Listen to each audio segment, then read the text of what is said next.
Hello, everyone, and welcome to the ISRC Talent Button Challenge. In a final farewell, we're here to send off the LMP1 as it has been replaced by the new hypercars on iRacing. The Talent Button Challenge is ISRC's own send-off of the LMP1 and GT cars, whilst welcoming the new prototype Sparks car racing. This race here at Fuji International Speedway will finish an hour before the Daytona 24, so we will be driving into the sunset here in Fuji just a few hours before the GTPs get the green at the 24. To start off, we're here in qualifying with 15 minutes for each class, starting with the GTEs, followed by the new hybrid hypercars, and rounding up the star of tonight, the LMP1 will qualify last.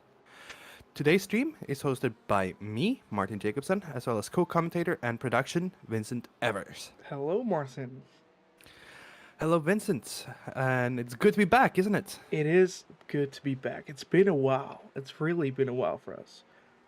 It definitely has, and missing our dear usual main commentator, Sebastian, you and me will have to do our absolute best to entertain and show the great racing we will be shown here tonight. Yes, it's going to be a difficult role to fill in. Sebastian sadly dropped out sick today, so it's going to be awkward a bit, but we're going to make the best of it and hope you enjoy it. So welcome to Fuji. And as you mentioned, Fuji, it's Fuji International Speedway's beautifully located at the bottom of Mountain Fuji. It was built in the early 60s, and it's such an historical track.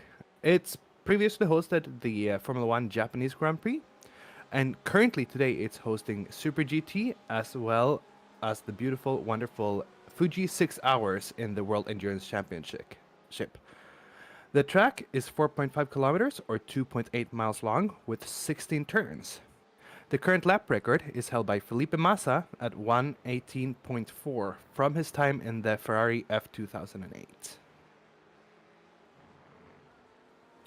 And we're off here in qualifying now, as mentioned earlier with the GTs, and lap times are looking close, with a current fastest by Daniel White and a 1:32.2, and running off at the moment is Jacob Money in 6th position with 1:33.2, so just around a second at the moment.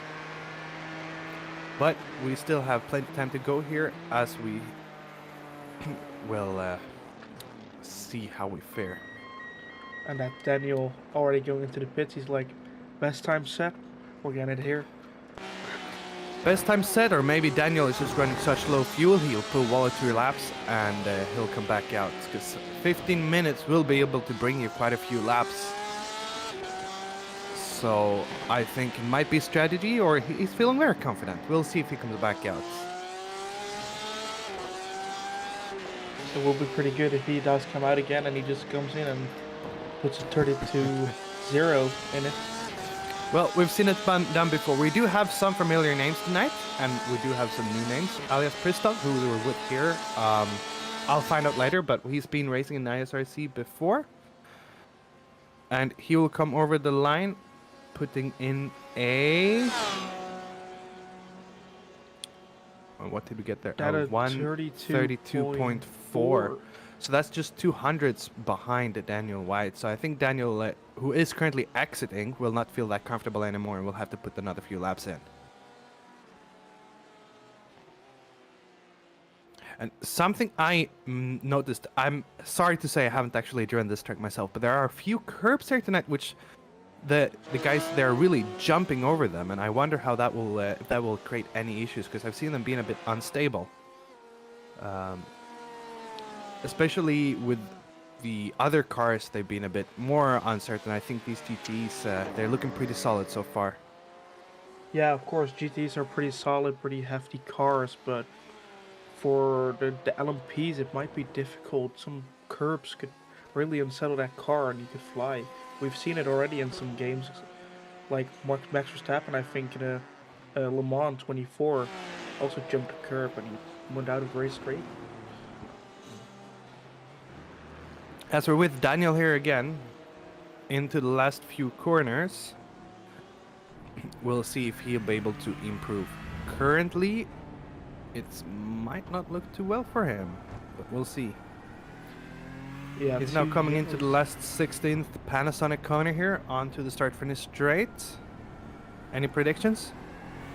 He's had 2 yellow sectors already. Unless he had a really, really good last sector, it's not going to be anything to be And wowed looking by. at that, But alias Christoph just put a 132.1. Will Daniel be able to claim back the provisional pole position?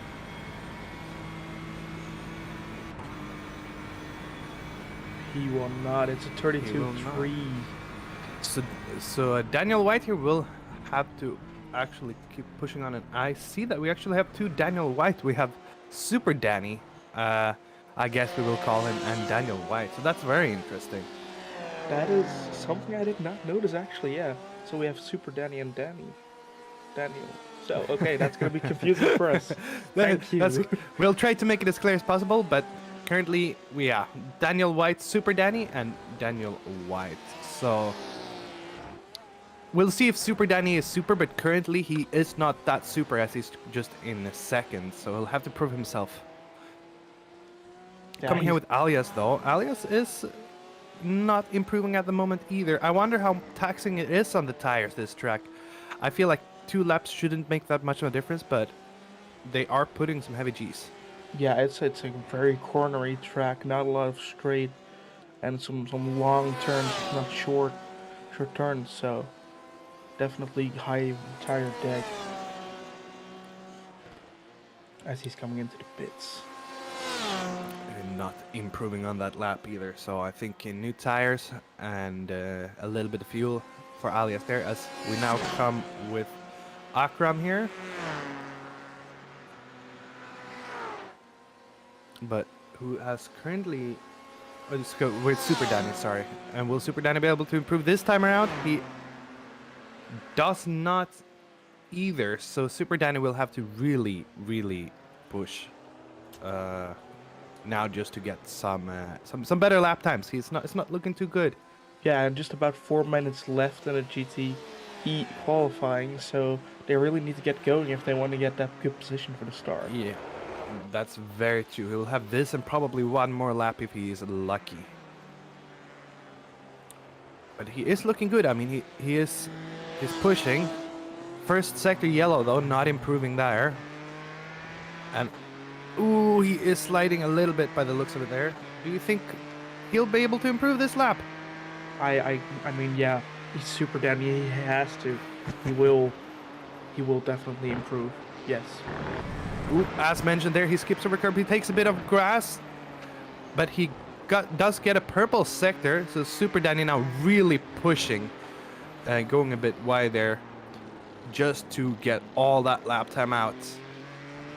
He's looking, I think he's pushing a little bit too hard. He's not looking too stable. Coming out the last corner here, onto the start finish, he looks very focused. And here we go, coming up to the start finish straight. Will Super Danny be able to improve and take back pole position? I think he did. He doesn't. He does. He does. Because of 132.9.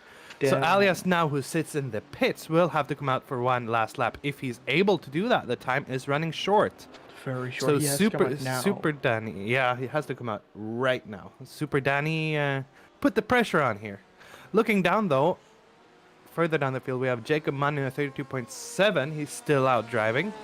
Edicus Cactus 32.8. So it's very close, followed by Daniel White and 32.9, and Kevin Simon 33.0. So, I mean, the last two have pulled a little gap, but the rest they're pretty close, down to 7th. They're all within just 3-4 tenths. Yeah, all within almost a second as well. So it's pretty tight. It's not like spread out or something. So this is gonna be a good race already. I can tell you. It surely feels like it, but I don't think we will see Alias coming out again. So I think Super Danny, unless something happens with anyone from further back the field, I think Super Danny can feel pretty comfortable at this very moment. He is taking a parade lap as well, going easy on those tires and on his way in. I think he's not gonna dare take another lap there as well. No, I think he's feeling pretty confident and is now just cruising back to the pits. So, we actually have Erika Edicus or Ed coming out at the moment. I wonder if he just want to get the last little practice in, because I think he will not be able to get that last. I'm pretty sure, actually, he will not get that last lap in. So maybe he just want to get the feel for it. Oh, that is my... yeah, because he's on an out lap, so oof, as he goes wide, and he seems to just be relaxing a bit there. I think as long as he goes over the line before the 15-minute mark, he can finish his lap, so... Alright. So he has 30 seconds, but the straight, it's a long run up to that start-finish line, so he'll really have to put the pedal to the metal right now. He has Kevin Simon right with him on track as well, so the two of them will probably try to squeeze that last part out.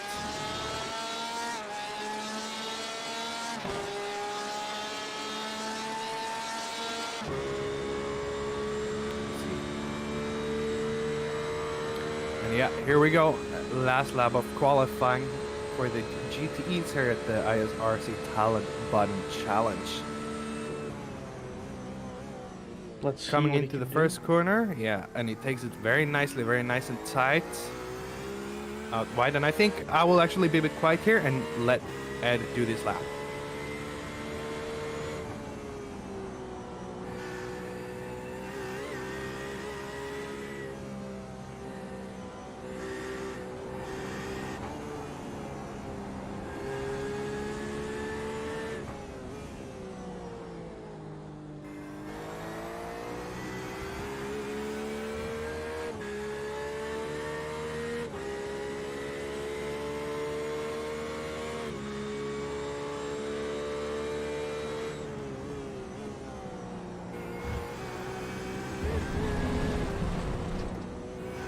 Oof, and I think he won't improve after that.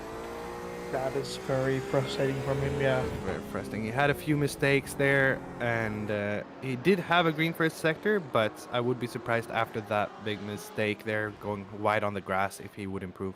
Kevin Simon, though, had a yellow first sector, but a green second sector. Will he be able to improve last sector?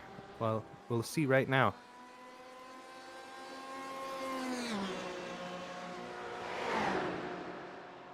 And Ed pits there, not improving.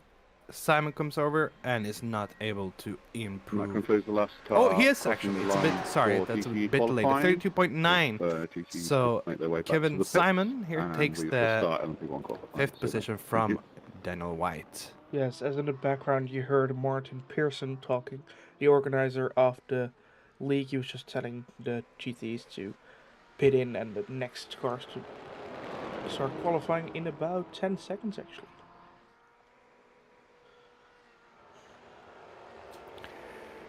Yeah, so a very tight field then here in GTE. All more or less, yeah, within 1 second. So there will definitely be a race on, and it's a very tricky track. It's a very technical track. So I think it will be the mistakes that will make it or break it here tonight for the GTEs. Yes, surely. And do you have right now from qualifying an expectation for the race? Who do you think is going to win now? I actually cannot say, you know, because while we do have the two guys up in front, it's a long race. Anything can happen, and you know, a small mistake can cost them. But I mean, it's looking good for for Super Danny and alias Pristov up in front. If I could choose between them, I do not think so. They were both very close in qualifying, and I think we will see a good race between the two of them. Yes, of course, and also they were very, very consistent from what I could see. Track is open for LMP1 qualifying. And I would not put it beyond Jacob Money to come in there and sweep the win in the end, because he is also a driver we know and we've seen before, and I think he can be very consistent. Yeah, Jacob Money, who was both in the ISRC Endurance and the Porsche Cup, and he has done that. He has surprised before where he hasn't performed in qualifying. And I think it's all about the long game and not all about lap time tonight. As we now have qualifying for the LMPs, so does that... So it does seem we were supposed to have one of the new cars here, but it seems we sadly lost out on that. So we have 3 of the LMPs to send them off tonight. Now we have 2 of the LMPs. For me, instantly, I want to say Porsche and the tractor, but Porsche and the Audi. The Audi is seemingly the favorite tonight. What's your favorite, Vincent? I'll be honest, I've only driven the Audi. I actually bought the Porsche tonight for this race because I had to drive it around a bit, see how it works, but Audi still gets my favorite. I've done some pretty cool races in it before. It's something special in my heart for me, so that's why I picked that one. Yeah, very interesting. And for me, it's actually the opposite. I never driven the Audi. I'm all for the Porsche. As we're gonna start going here now, qualifying for the LMPs. And it will be very interesting to see if they perform any different. The 2 types, the Porsches and the Audis. Looking in the practice we've had throughout the week, it's been very close. At least the practice today was very close between the 3 of them, especially Martin Pearson and Scott Tripney. And that's 2 different cars, so that makes it very interesting to see which car will take the crown. Yes, as Joshua Meyer already sets a purple for his sector, so he's good in a way.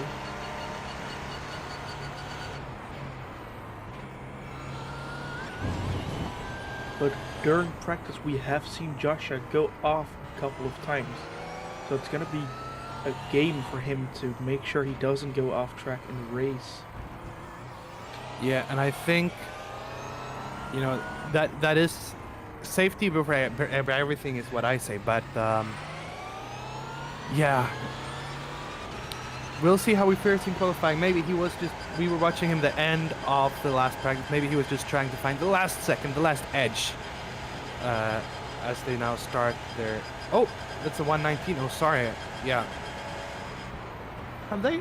I'm very confused. I do apologize. Have they already done an outlap? Was this the first lap? 119, 120, and 118.7. Scott Treatment are coming out quick.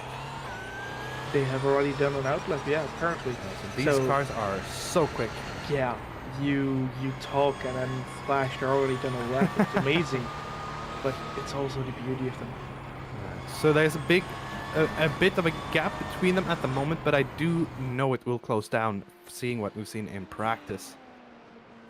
Joshua Meyer again putting a first purple, pushing hard. We'll see what he can do there in the second sector. Coming out to end it off. That's green. So they're all actually putting in Scott with the quickest time, but the other 2 guys with a purple sector each. So I think we will close it down a bit. But Scott, who's a little bit behind now, coming up, actually puts the purple in the middle. So they're all fighting for the lap time here, and I suspect this time around we will see the lap climbs get much closer. Yeah, the first lap's just a banker anyway, so I think they took it easy, all of them. And then now they're going to fight for the pole position, because Martin already put an amazing time in already. Yeah, Martin with a 118.3. As we say that, Scott comes over with a 118.1. So as we said, it's going to shrink down, and now they're all within around a second from each other.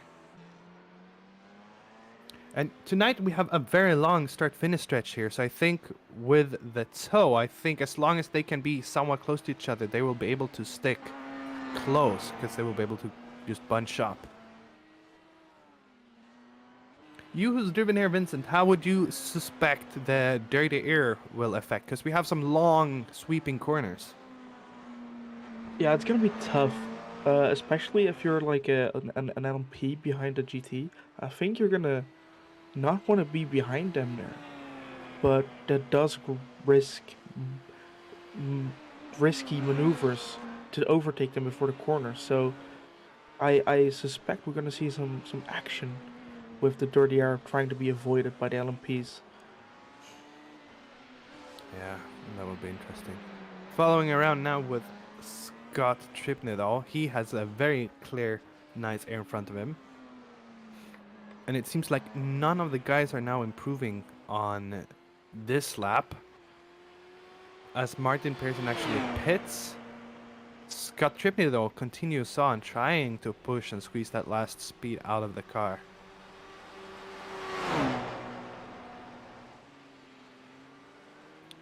So Martin was in and out, quick tire change probably, and a bit of fuel in the car. Scott and Joshua, though, they're pushing on, so I wonder, will they see if they can squeeze even more out, or how many laps do you think they can make on quali fuel?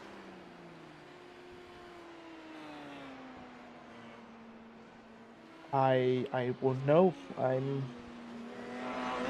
no expert on qualifying. I always let someone else do that. So I'm suspecting they take 2 laps with him, but they've been driving already quite No, long. So maybe it's they're just very giving. interesting because Martin Pearson is actually now right up behind Scott.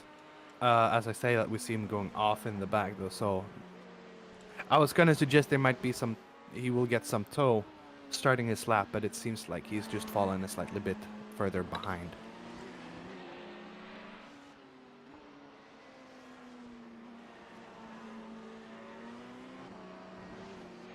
And Scott here, will he come back into the pits or will he push yet another lap? He pushes on. Martin, who actually has closed up a bit now, will get that tow as I talked about earlier. And I think that will get him a few extra lap time. He just has to be careful now because he will get the dirty ear from Scott, so that doesn't bunch him up. But I think at the moment this will actually help him out.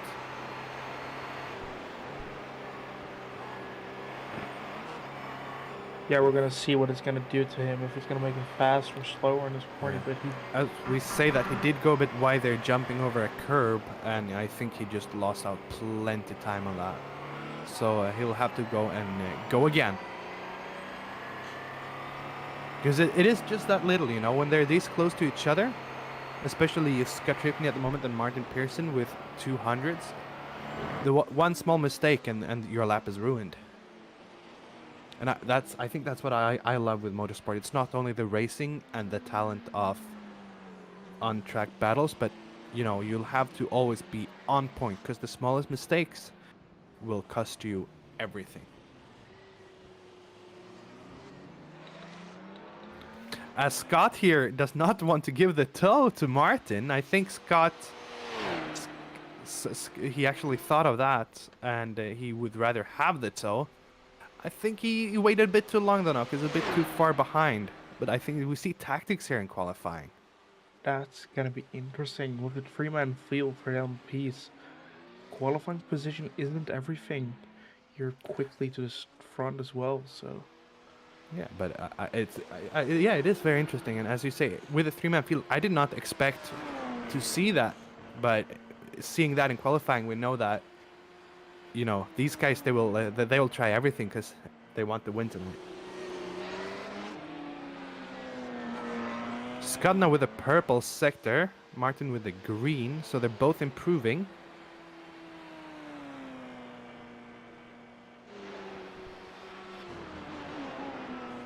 As we come up here now to the second sector, Martin gets a yellow sector, not improving in that second part of the lap. Scott with another purple though, looking to maybe get into the 17s here. Ooh, as Martin has a big tank slapper coming out of turn 14 there. Going off track, we will now see Scott coming out. And do you think Scott will be able to just put a full purple lap in? It would be amazing, wouldn't it? But I think he will actually. Looks really good. And he does a 117.2, improving by almost a second. So Wow. Scott here now putting his foot down and saying, hey guys, I'm not playing around anymore. He definitely told the rest, like, hey, I'm not gonna F around. I'm gonna be here and win. Because damn, that's a fast lap. Using detective to follow Martin as well. Pressure Martin into a mistake, maybe. We don't know. And then set a full purple lap with such a fast time compared to the other two. Yeah, and now he is also showing, you know, saying farewell to the Porsche. saying, because I think that's a bit for the battle for you guys as well. I think everyone with LMPs, they have their favorite LMP. You love the Audi, and don't really like the Porsche, or you love the Porsche and don't really like the Audi, and they might want to prove themselves tonight that this is the better car. And currently we have the Porsche in the top and the two Audis behind. So the Audis will have to put their foot down a bit and show them what the Audi's worth. Yeah, so the Porsche has really shown that on this track right now, or sorry, Scott has shown on this track that the Porsche is pretty great, pretty fast. Or is it just that he's really fast in himself? Yeah. And Josh is now actually improving a little bit with 2 green sectors. Coming into the last part of the lap, I wonder how much threat and Martin should feel. And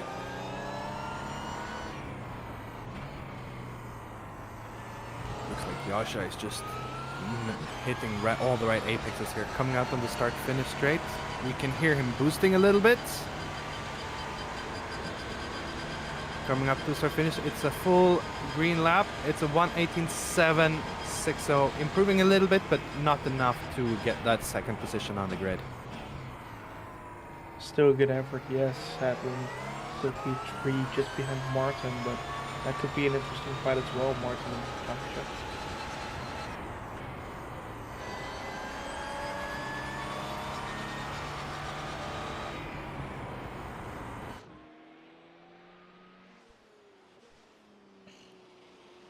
As well, Martin and Scott both back on an out lap, and Martin starting his flying lap right now as well, so they're gonna go for it again, both of them as well.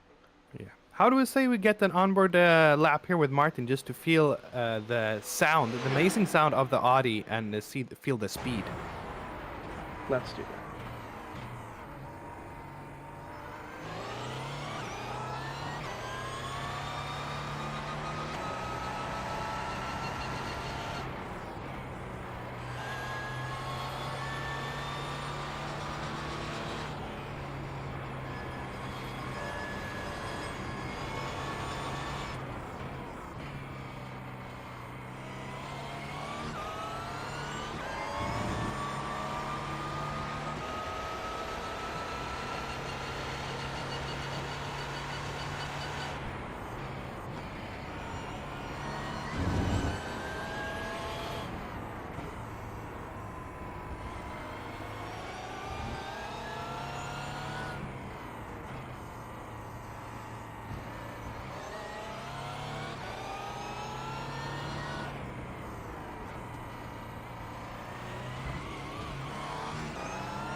And as Martin trying to get the top speed of the car, he gets a 1:18.2. So he's still a full second behind Scott there. Scott, who did go out a little bit, but now has come back into the pit. And it seems like Scott at the moment looks like a big favorite for me.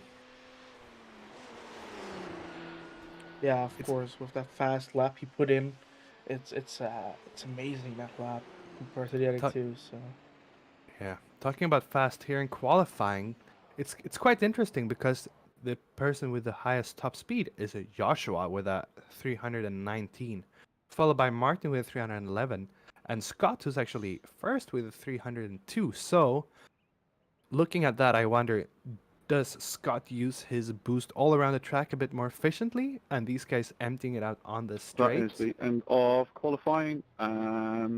We shall now advance to the race session. There should be a 2-minute grid still, so 2 minutes. So, as we're getting close now to the race, qualifying being cut short, having lost out on the LMDH.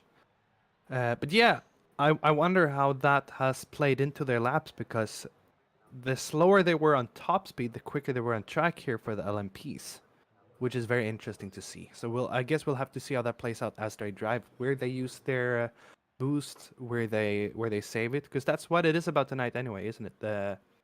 boost button challenge, as we now have the grip. For the LMP1s, rounding up in top 1, we have Scott Tripney with a 117.2, followed by Martin Pearson, just a full second behind.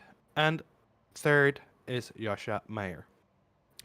Over to the GTEs, we have, as I have new information, we have Super Danny, but we will actually call him Akram from now. So it's Akram in first position for the GTs, followed by Alias Pristov, shortly behind, just 100th between the two of them. In sixth, we have Jacob Money. In seventh, Ed Cactus. In eighth, Kevin Simon. In ninth, we have Daniel White. 10th, Emerson Gaudi to round up the field. And it's very close here tonight between the GTE, so I think that will be very, very interesting. Yes, all within a second again, so it's going to be real interesting what is going to happen in this race. Yeah, and with a minute or so to go here before the formation laps start. Any favorite for tonight, Vincent? It's going to be difficult. I think Scott is going to win the LMP1s pretty easily if he just keeps it out there and doesn't do any stupid things. Final reminder about the start zones. So the leader in class starts each class's race. As well as for GTE, yeah, it could go either way. Lots of GTEs being overtaken by LMPs as well, so ignore the green flag. It's gonna be difficult to pinpoint a winner there, but I'm gonna go for Jacob Money. It's very interesting that you're going for Jacob Money, as I'm actually looking higher up the field, looking at qualifying. But it's a long race, and anything can happen. So we're out here on the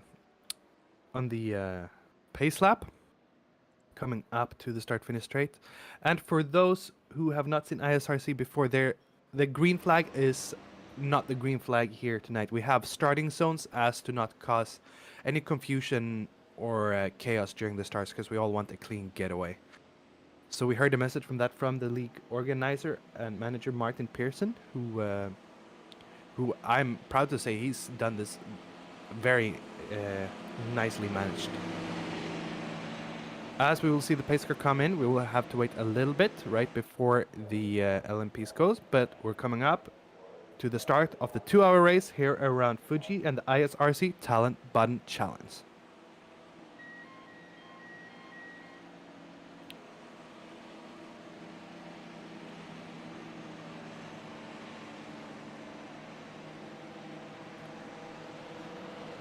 And there we go, we're off. Scott hitting the gas pedal and I think surprising the other two a little bit. Directly building a little gap, and they will have to try to stick with him on this first lap because they need that so when they come around. Yes, and the GTEs also started as well right after them. Yeah, as we can see, they're very close with Akram out in front, but right behind them we have Alias Pristov and Jacob Money going side by side. Very clean here, and see how they come out. Jacob Money, there are multiple corners here going side by side. Will Jacob be able to make the move stick? At the moment it does not look like it, and he will have to settle right back in behind Alias Pristov. But it looks like, as we come back to Scott Tripney here, Scott immediately building a little gap to the LMPs, and it seems at the moment that actually Joshua Meyer, who is in P3, has fallen quite a bit behind. It's a gap of 6 seconds. So something probably happened there in the outlap, but it's a long race and I think he'll be able to catch up. Yes, and that's being the entire MO of an endurance race, of course, being it's long, don't crash, you'll make it to the finish, and if you do it consistently, you can still finish high. From the famous quote of Lewis Hamilton, remember guys, it's a marathon, not a sprint. Here it come then, the GTEs done their first lap, as we already have a battle for the lead. Alias Pristov going on the braking zones out in front of Akram, and does take the lead. Akram there having a little tank slapper, but he's able to keep it managed. However, will Jacob Mani now be able to challenge Akram? We will see. It does seem that they settled in for now. Alias Pristov, thanks to that little mistake, able to find a little bit of a gap as Akram, with that mistake, held up the guys behind.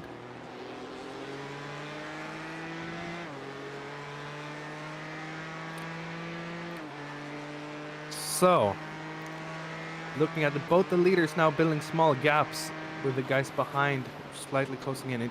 It looks like Martin Pearson is using, I'm just looking at the times here already, using his boost differently, so that will be interesting to see throughout the race.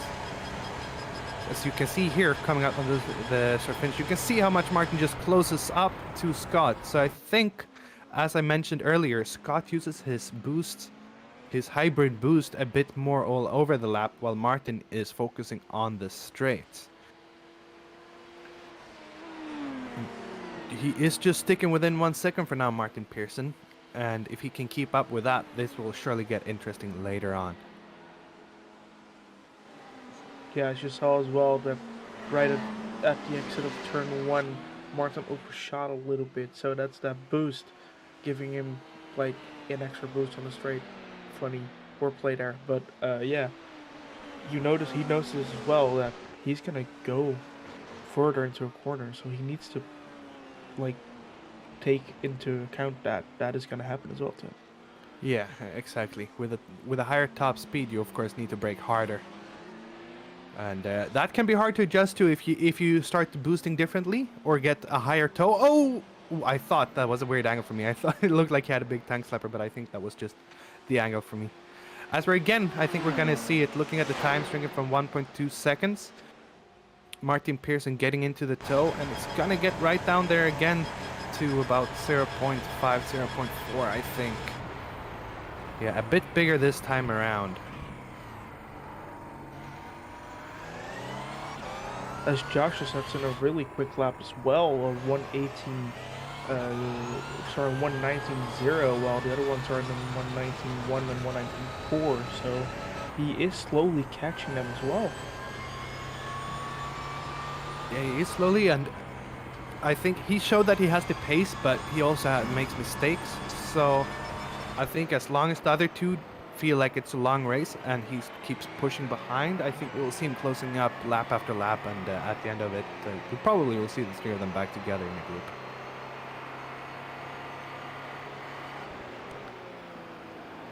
And you can see here he's really pushing, using all of the track. Back to the leader now though, alias Pristov at the leading the GT field. He's built a little gap, 1.5 seconds, but it's not really increasing that much. And I think for these GT drivers, they can not relax a second. It's gonna be having to push for most of the race. Yeah, they're gonna be having to take into account the other ones. The LMPs are with 3 guys, so they're gonna be pretty easy on each other. But these guys are 7 people, so they're gonna have to take into account that they can be overtaken any minute, so it's gonna be a full race. Yeah, in the gap now to 1.6. I think alias, he looks very smooth, and I think maybe he will want to try to build a gap now so that he has that cushion, feeling a bit comfortable, and so he can also like relax a bit. Because I know myself, you know, when racing, you start to push what he's doing now. It's easy to also overheat your tires and maybe use them a bit too much, while the guys behind there biting their time maybe a bit more. So it's all comes into strategy and tactics at the end of it. Looking behind though, Super Danny or Akram with Jacob Money, and Jacob actually putting in some pretty solid times too. So I think we will see the 3 of them. As you said, I think you were right. Jacob Money is probably not out of play yet. And the times there in the field are a bit spread out now, but they're all within the 33s, 34s. With the outlier being alias Pristov, who has actually in the 33 too, yeah. Oh no, sorry, my apologies. Alias Pristov was in the 132.6, so he's continued building that gap. But the rest of the field are all pretty similar on their times. Now, as they're settling in a bit, I have a question for you, Vincent. Because it is the ISRC Talent Button Challenge. Is it Hybrid Boost or Talent Button? Ooh. Well, it's the talent button. You get so much more talent just by pressing the button. You can drive better on any car when you push that button. But the car does need to have the button, of course. But yeah, it's talent button for sure. What about you? I think it comes down to who's driving. I say Hybrid Boost because it is a really big strategic involvement with it. I do, however, know people that use it as a talent button. But that's a further. I think we'll talk about that a bit further into the race about why talent button and why hybrid boost. But interesting to hear your opinion on it.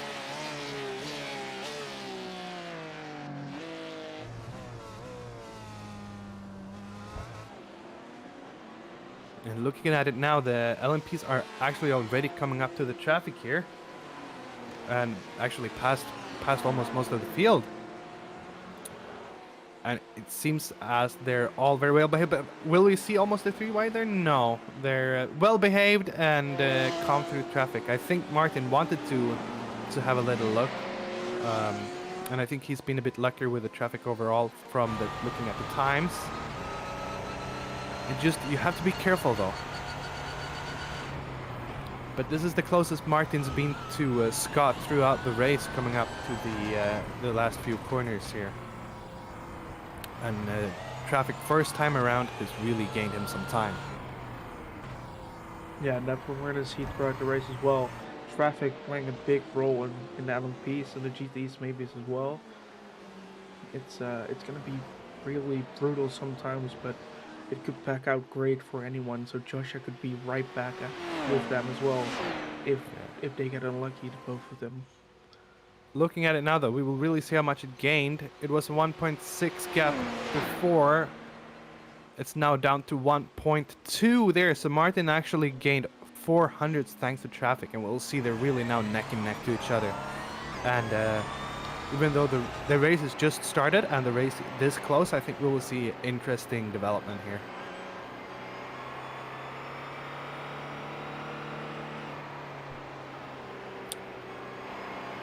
I gotta say, as we're watching this onboard, I can't help but look at the surroundings well too. This track, Fuji Speedway, beautiful location at the bottom of Mount Fuji, and I think the whole track resembles that because it's a very flowing track. It's very long, sweeping corners. It blends in with the nature around it.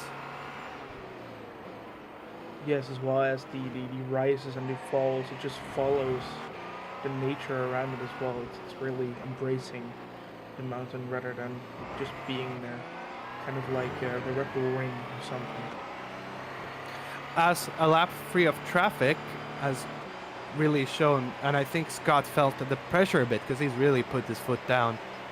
The gap has gone. It was 1.2 last time around. It's 1.5 now, with Scott putting in a 118.6 and Martin 119.0. So 4 tenths, but Joshua behind actually 118.8. So they're all. I think we will see Scott and Martin maybe rubber banding, going up and down on their times a bit, but I think we will see Joshua stably going closer and closer, putting that gap down. Saying that though, at the moment it has increased a little bit. So it will be interesting to see how it'll play out, especially if these guys manage to start racing. That will be great for Joshua. Yeah, that would be a real game changer for him. He could get back to them and kind of take advantage of both of them fighting. Maybe even take a snatch for the lead. We would know. Talking about fighting in GTEs, it seems like there is getting closer to a fight between Kevin Simon and Jacob Money here. Last few corners, they were just half a second. It's still building, but we can see here during braking the BMW coming a bit closer. And I wonder if Jacob is starting to relax a bit because Kevin has just gotten closer and closer the last few laps.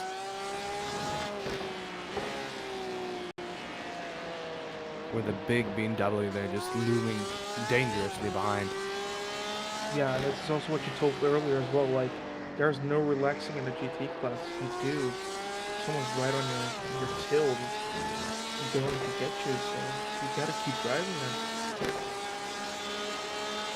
Yeah, exactly. You gotta just keep pushing. And I wonder if something happened there to Jacob Money because he was much closer to the lead pack before. I actually do have kind of a replay for you ready, but we're gonna stick on board really quick because it is getting close. Yeah, it's getting real close here on the exit of turn 1. And Kevin is gonna start having a few looks here. Jacob will have to start to defend if he isn't. So I wonder if Jacob I guess we'll see, must have had some sort of incident, maybe some slight damage, we'll see. But it's not looking good for him right now. He'll have to just make sure he makes the best of the situation. Yeah. As Martin Pearson has taken the lead. Wait, so okay. Martin Pearson has taken lead as we will now see them side by side here. Side by side, Martin Pearson and Scott. So Scott has also made some slight mistake, but going side by side now into the Coca-Cola turn 3. Martin Pearson gets stuck in behind though. So that happened. And Scott now will have to fight his way back. This is also great for Joshua. Look at the time has now gone. He's closing in quick and gained almost a second on the two of them. So these two now got to fight on. Ooh, as we also see some smoke. So there's things happening all over. About 15 minutes into the race, and we're finally kicking off here a bit. Yeah, this is optimal for Joshua indeed, because he could just get right with them. He would love for them to keep fighting the whole way till he's there. So. Yeah, and Scott now in the toe of Martin. The good thing for Scott here, he can create boost on the straights, which the Audi cannot. The Audi has a bit more powerful overall with the boost, but the Porsche actually produces during the straight, while Audi is just during braking. And I wonder if that will play into the hands of Scott. At the moment, though, I think it's the traffic that is the bigger danger. Martin here will be able to clear them before the turn, but Scott will not.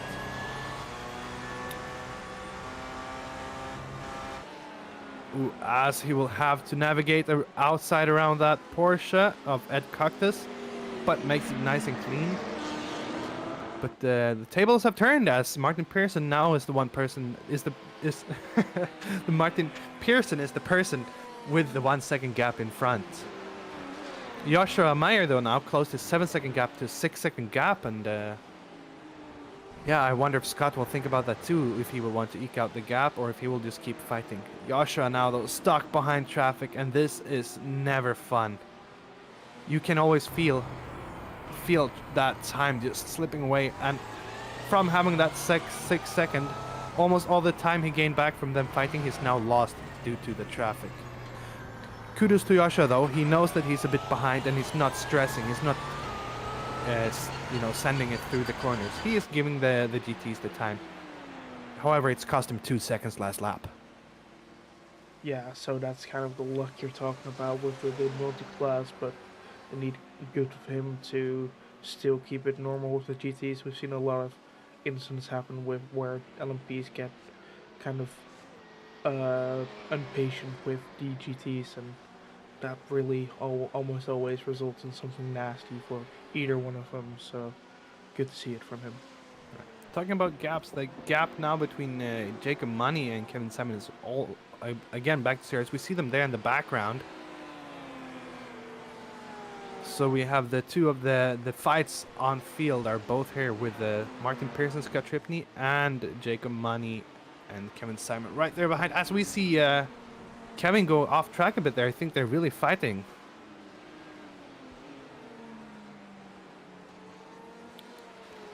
we can see he lost out to Kevin there. He actually was right behind, but he's lost that little bit of time to Jacob.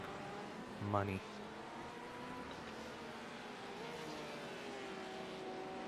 So I think Kevin just has that extra pace, but he's not able to make it past Jacob at the moment.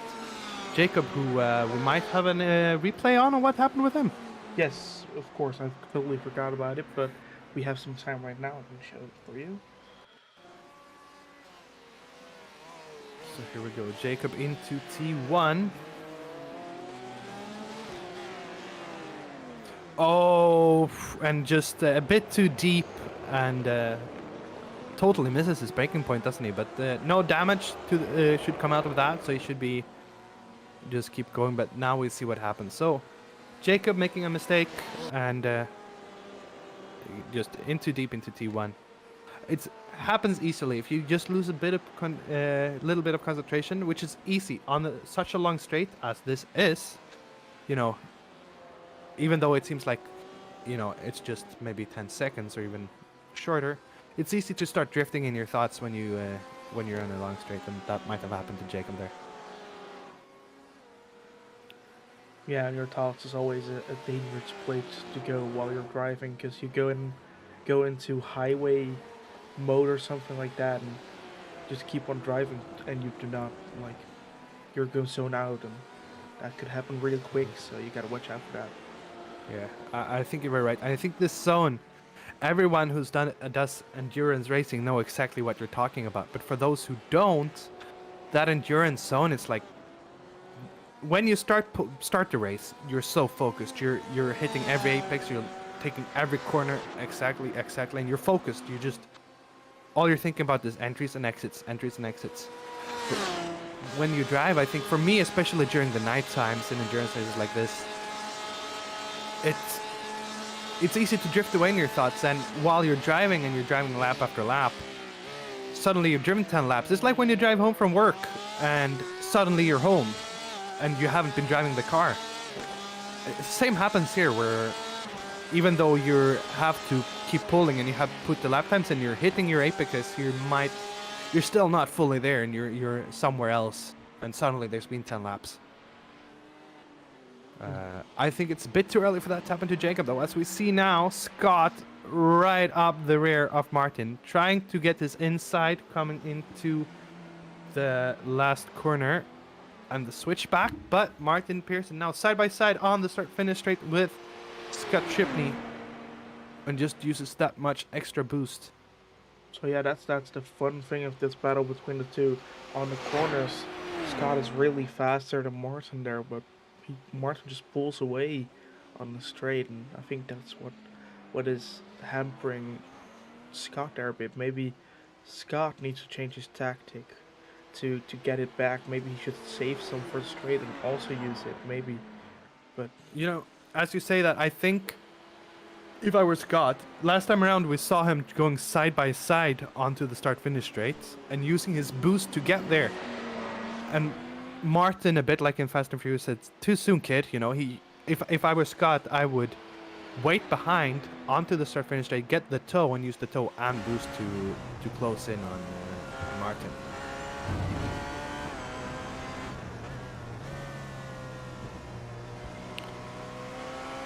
We see the difference here coming up into turn 14, 15. They're so close, and Scott is just that much quicker through the corners.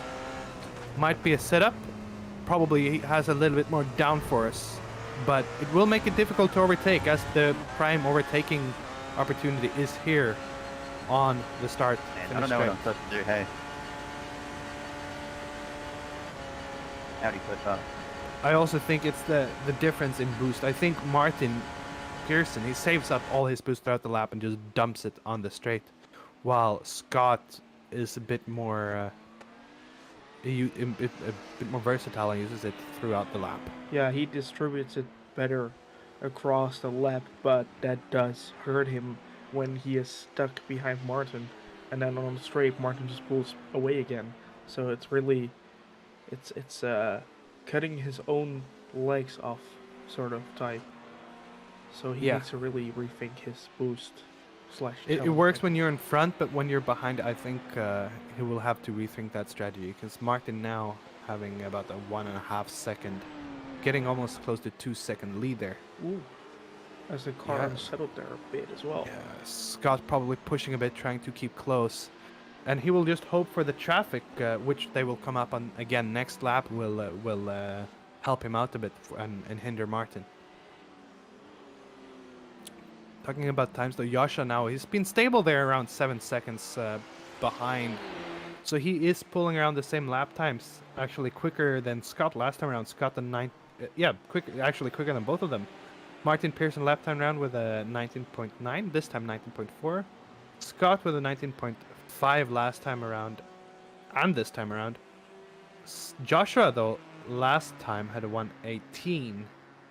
0.6 this time and 119.4, so he's sticking with them. He's definitely not falling behind. If he would just be able to close that gap, I think it would be a three-way battle. Yeah, and he has long to go. He has more than 1.5 hours to go, so Yeah. slow but steady, and he could get there. As Martin Pearson and Scott Tripney now actually get through the corners of 6-7, have all the traffic. And we can see here navigating through. Martin might have to just wait a little bit. And yeah, I think actually Scott here again loses out a bit in traffic. It's not easy corners to navigate through when the BMW, which is a big car compared to this LMP, just hampering Scott there a little bit. Yeah, it's a difficult track to overtake in the corners because it's sweeping left to right. It used the whole track, and as a GT, you just keep driving that track, and LMP needs to pick a side, and then it's difficult to pick your nose in there. So Yeah, and but as something I always say, it comes back to you. Yes, Martin Pearson has been very lucky with traffic so far, but it tends to come back around, and I think Scott will get that time back sooner or later through traffic.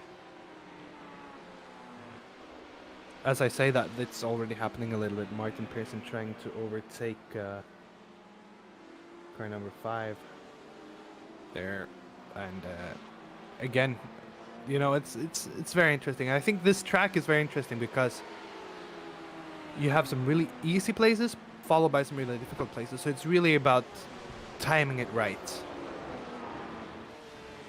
yeah, as long as you can time it, of course, sometimes you just can't help it but being stuck behind there. So when you can time it, otherwise you're just out of luck, I guess.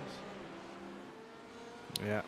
As Scott Martin now is being hampered onto the start-finish straight. That's gonna hurt him. Scott getting a free run out.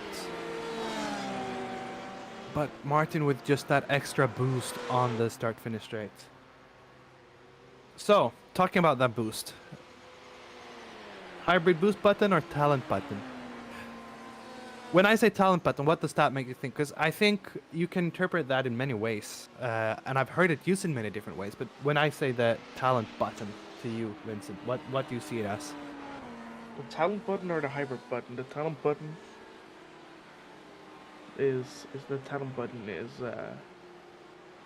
yeah, it's a button that helps you if you use it correctly. It gives you so much more speed. It's a talent to have. Because I've also seen it used as, I have a dear friend of mine who loves driving the LMP.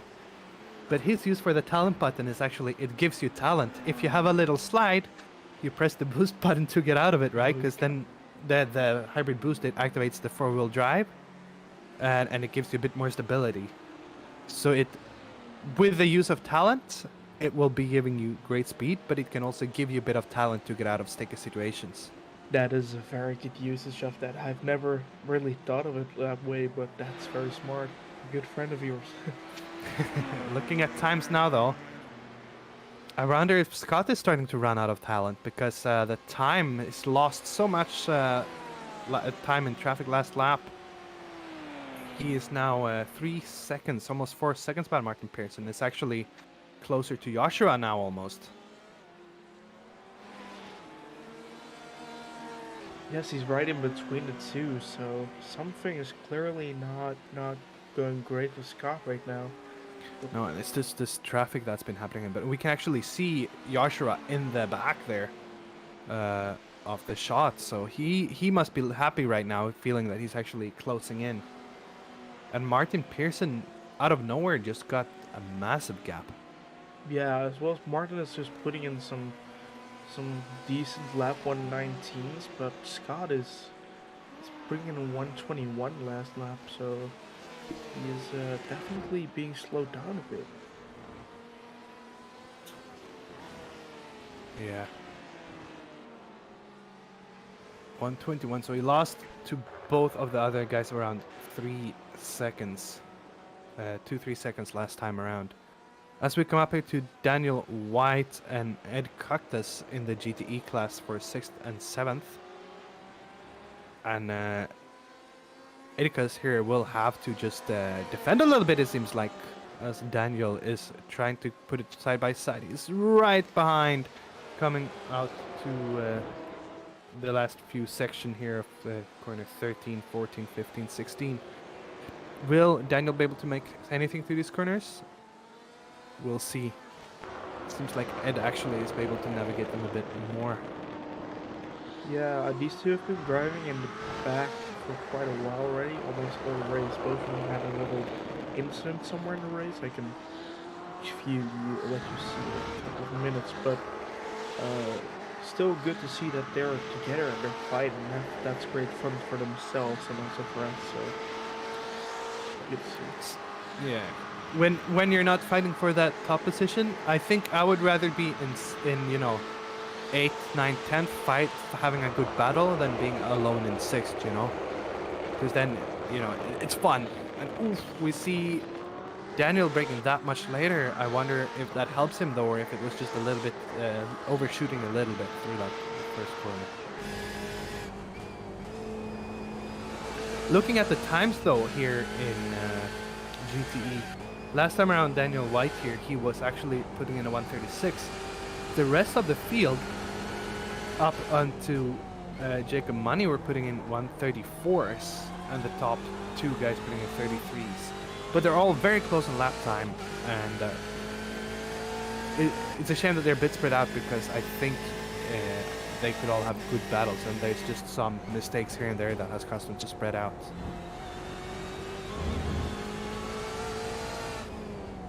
As we're getting close to the half-hour mark, we're getting closer and closer to the first pit stops here.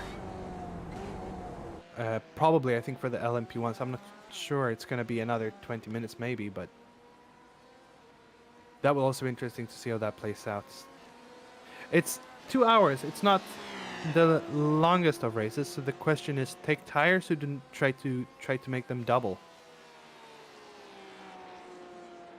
Yeah, Yeah, I would say try and at least take an hour with the tires to make sure you get a good advantage. But at the same time, if you take tires, you're gonna be like a second fast or something. So I think with the tire wear for the GTEs now, which is a lot greater than it used to be, the GTEs will probably have to take tires for a 2-hour race, as well as the LMPs, of course. But you know, someone might try to think that they can make them last and just push them all the way till the edge, and that would be very interesting to see how that would play out. As LMP1s now, Scott Tripney does not have the greatest of time. Now there's just 3 seconds between him and Joshua. they're all pretty similar on lap times as well. With Josh had the quickest actually last lap, 1:19.19, and then after that Martin with a 19.28 and a Scott with a 19.34, so they're really close there, and that is a shame that they're not together right now, because that would be one awesome fight.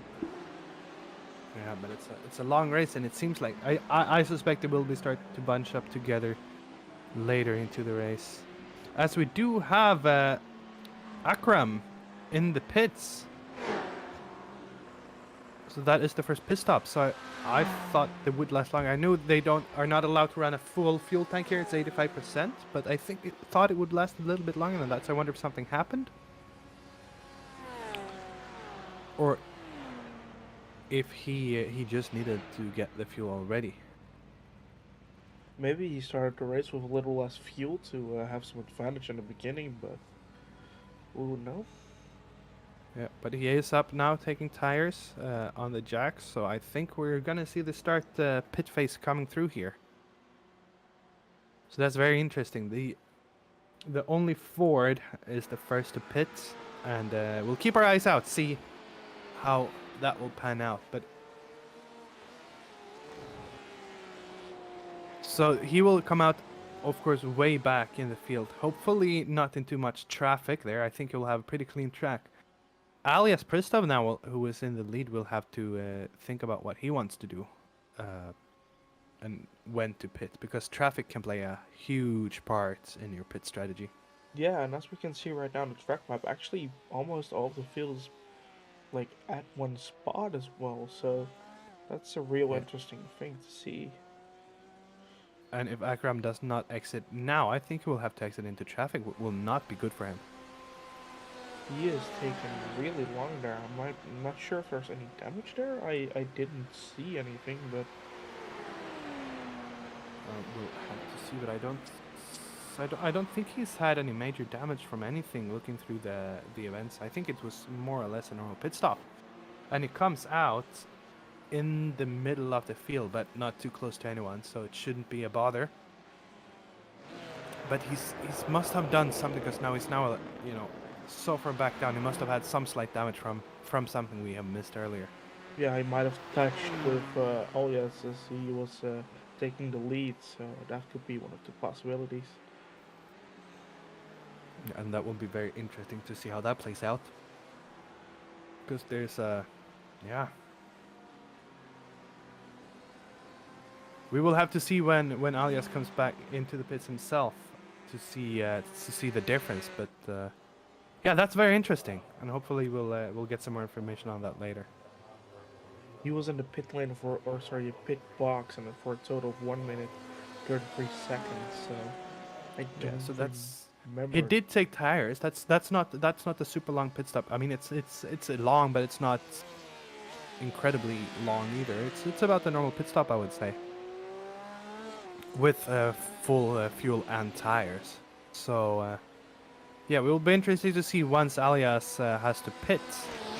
Different car, of course, so a bit of different pit strategies. But yeah, see where they come out in relation to one another. The LMP1 field, actually, there's some interesting things happening. Joshua is only 1 or 2 seconds behind Scott right now, so those are getting close as well. Yeah, and that makes me question, has Scott, who was quickest in qualifying, have he jumped the curb a bit too much? Have he got some damage from that on the floor? Time suggests so. He's not much slower than the rest, but he is a bit slower now, and he was the fastest before. So what has caused that, we don't know, but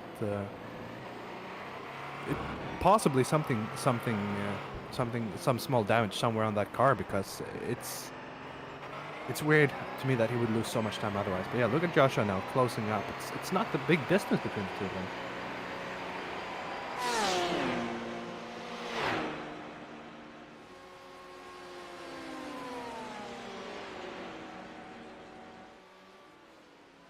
Oh, and there in turn 1, Alias right in front of him. That is gonna hurt him a little bit. That is not what you want. Turn 1, GT right in front of you. No, but I gotta give props to Joshua again, because he's been very, very, very patient with the traffic, and I think he realizes it's a long race and there's no need to risk it. It will come to him anyway.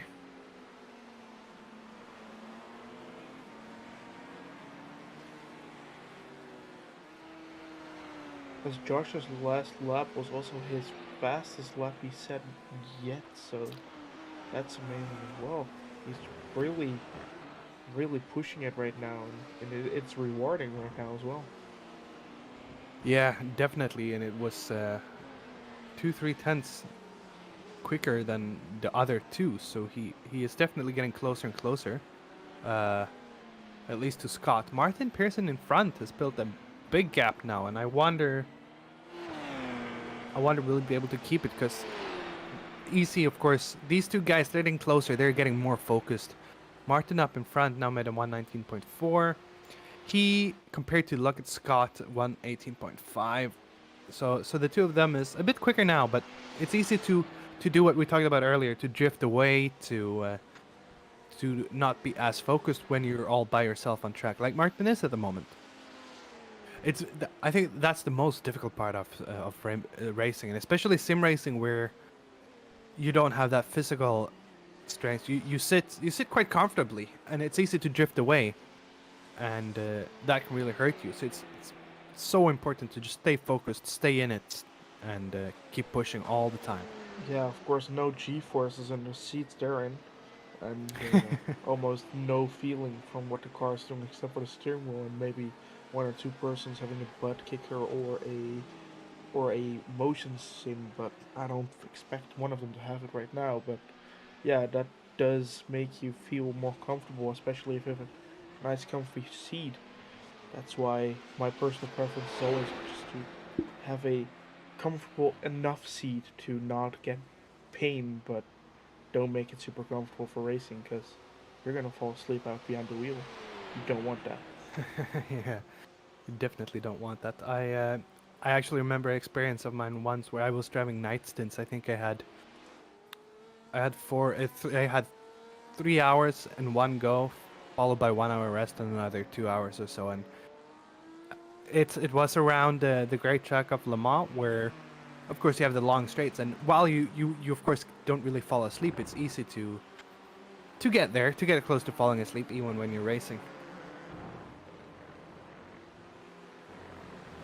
As we're with Emerson Gondi now, we haven't seen much of. He's been pretty much in his own race.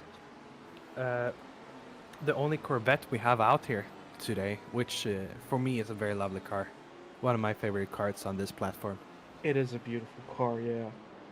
I've not driven it before, but it does sound good. It looks good. It isn't as round or as boxy as the other cars on the circuit. It's just perfect. Yeah, I totally agree. And he is actually closing down a lot to Kevin Simon now. Kevin, who has lost out a bit of time to Jacob, who in front there. I wonder, will he be able to? Let me see. I'm gonna just have a quick look here. Not at the moment closing in last lap, but definitely closed the gap overall. Kevin Simon, who is more or less just running by himself, lapping at the moment, doing the best he can. And I think we're at that phase now. I wonder though, something must have happened to Akram, because since none of the others have pit yet, there must have been some damage on his car. Yeah, he was in really early for the others, so it's either that he indeed ran lower fuel, or the main guess being, of course, that he had some damage there that he really wanted to fix. He did have a few off tracks right before this, so probably something that's happened. He had hit something small. As we now have Joshua up in P2. Yeah, we are totally missing the LMP1 overtakes right now. You are right. Joshua has overtaken Scott, so good job to him. And what the hell is happening to Scott right now? But there is a lot of traffic coming up on the next lap, so I think as long as Scott sticks close, if he can get the best of this traffic, Joshua will have to fight a little bit here, because we've seen that Scott is quicker through the infield of the lap. But at the moment he seems very lucky with the traffic.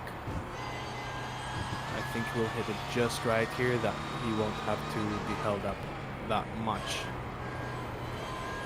Yeah, he's just swooping around the outside. That's very good for Joshua. Scott, on the other hand, will probably get it right into the last section of corners. If he's not able to just pass here, yeah, he gets an easy pass too. So the traffic not really bothering them at the moment, especially being so spread out as it is. It's not the biggest of bother for the LMPs with the speed difference that they have. Yeah, I'm lucky to see no incidents yet. It's really easy to make a big mistake. With all the sweeping corners we saw with Jacob Money, how he went too late on the brakes and slid there. That can happen in any corner, of course. So happy to see it happen in T1 and not somewhere else. But Having a look now at the lap times of the LMP1s, as Joshua actually pits, as followed by Scott. So Martin is still out. The other two pitting. So I guess we're having our first actual pits here, and it's interesting. They're so close in the pits. Who will come out first? It's all about down to what they decide to take.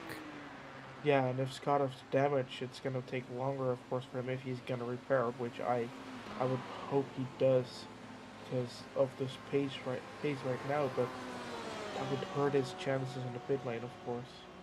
Yeah. So we'll see here now. Both of them in.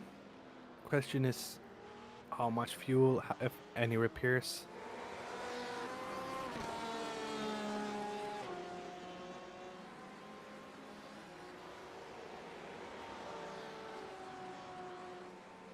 As we're with Ed here. Ed, who's had most of his lap by himself. Joshua pitting first, but Scott doesn't look like he has any repairs. They're just coming out one neck and neck. So I wonder what has happened to Scott there, if he just lost. Either it's floor damage, which is not really easy to repair, or he's just a lot of time. And now Martin Pearson pitting. And of course he coming in now. We have a lot of the GTEs coming up on the start-finish straight, but I think they will all be passed by the time he comes back out. Yeah, for sure. So the pit time in total is about a minute. Yeah, it's a long pit here. Yeah, it's a long pit road, and so it takes a little while there. Yeah. So Martin Pearson now in the pits, leader of the race at the moment, and I think we will see that. I have a suspicion though that Joshua, he's been quicker lately. I think the gap will be shorter by the time Martin Pearson comes out on track.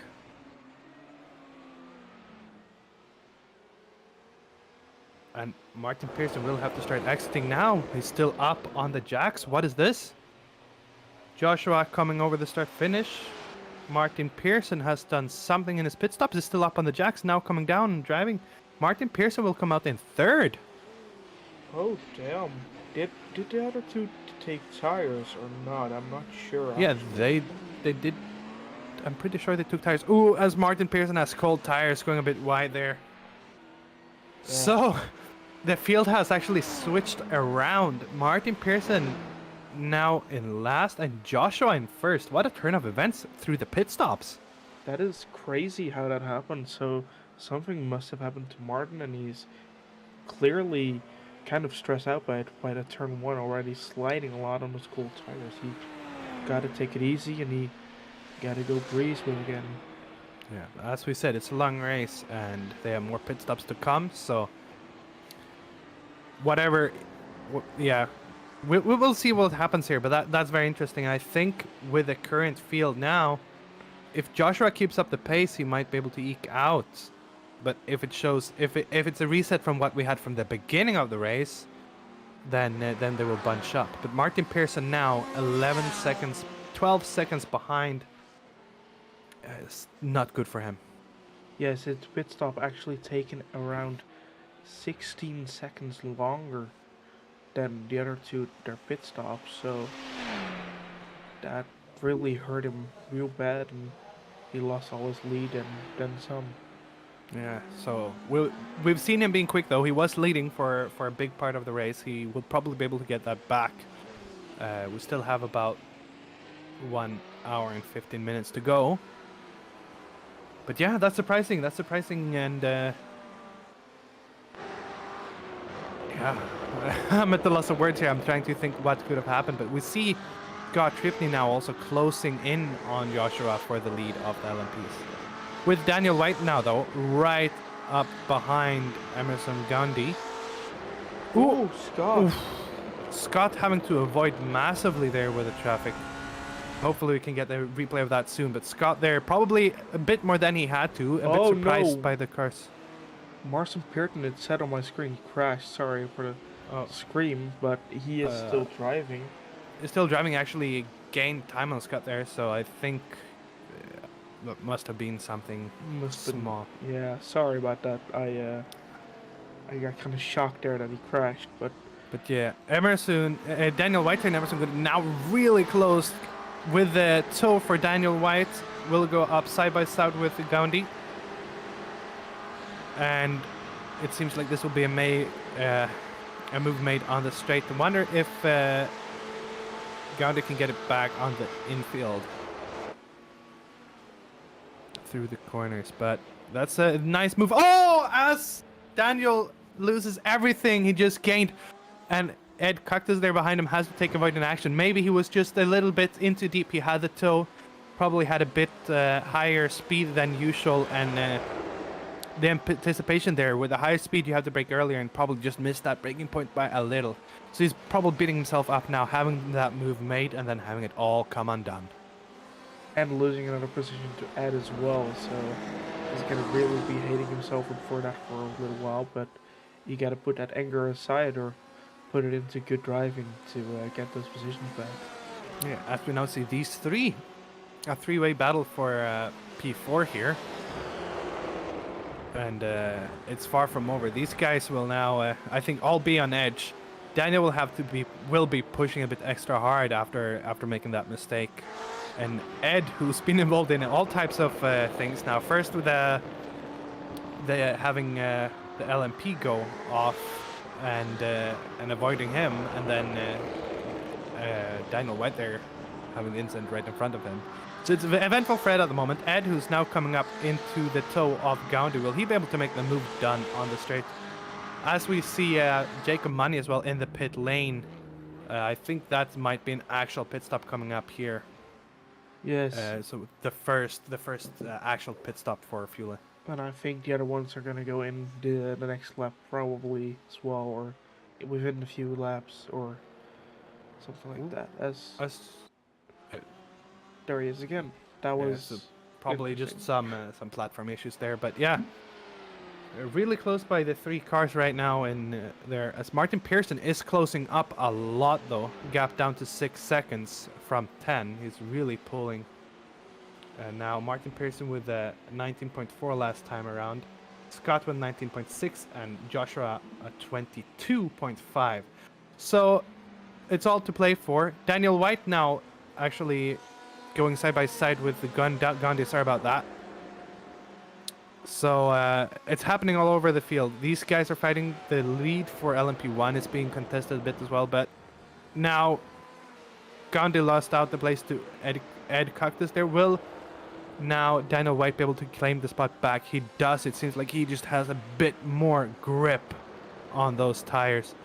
Having a bit look on the outside, not able to make it stick. We're coming up to the start-finish date though, and the toe will be very strong for him. And I wonder, has Daniel White made a move too early? Oh, as I say that though, Emerson have not the best exits coming out, and I think a bit too far to get that toe. Yes, and I have some quick news about Akram and his pit stop actually. Jacob's pit stop was about half a minute shorter than Akram's pit stop, and I think he took tires as well, so I Right. think Akram really had some damage. Yeah, looking if we could have a look at the lead of the LMP now though, because they're fighting so hard. Look at Martin Pearson. The gap is shrinking. It's down to 4.7 seconds now from 10 because these two guys are just battling that hard. Martin Pearson is lucky with that. I think he will hope for them to keep fighting. We can see him there in the background. And I expect that we will soon have a three-way battle for the LMP positions.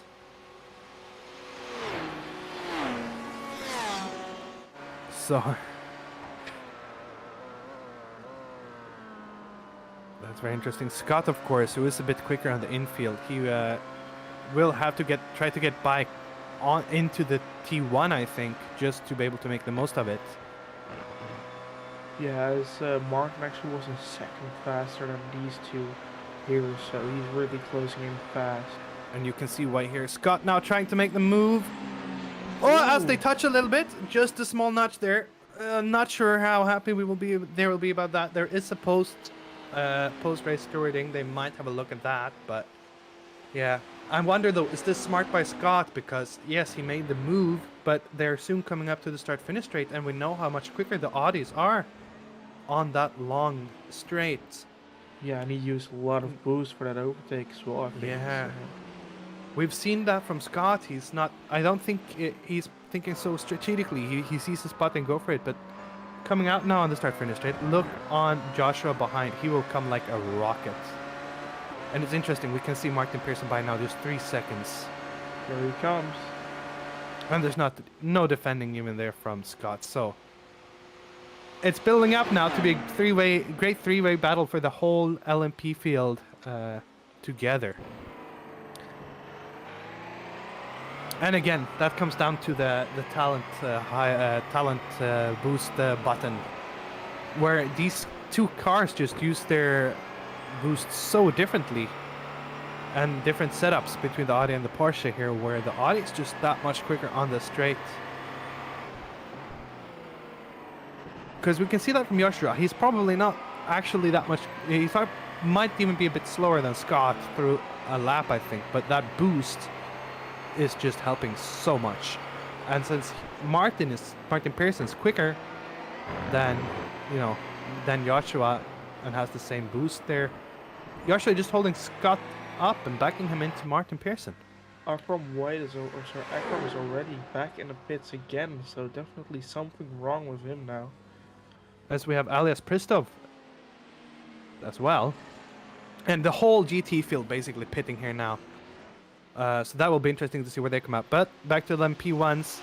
Scott this time doing what I said and waiting behind. Will he be able to get anything out of that? So doesn't seem like it. The Audis are just so much quicker on the straights. And look at Martin Pearson there. He's right behind and he's in this battle now. As the whole GT field in the pits except for Jacob Money, who is now by himself, more or less. Yeah, it's going to be interesting to see where Jacob Money comes out as well, because he pitted 2-3 laps earlier or something like that, so he might have made a genius move, or it didn't pay out well. At seeing that they've all pitted now, we're gonna have at least one splash and dash coming to the end of the race for all cars. And I think these interesting for these LMPs, because with the GTEs will probably be coming out here soon, and there will be traffic for these guys on the next lap. Martin Pearson now less than 2 seconds behind these guys. Scott needing to get a great exit here to get the tow from Joshua to make anything of it after. But look at this, the LMPs are all, or the GTs exiting now. Will the LMPs be able to pass them, or will it get in traffic? Kevin.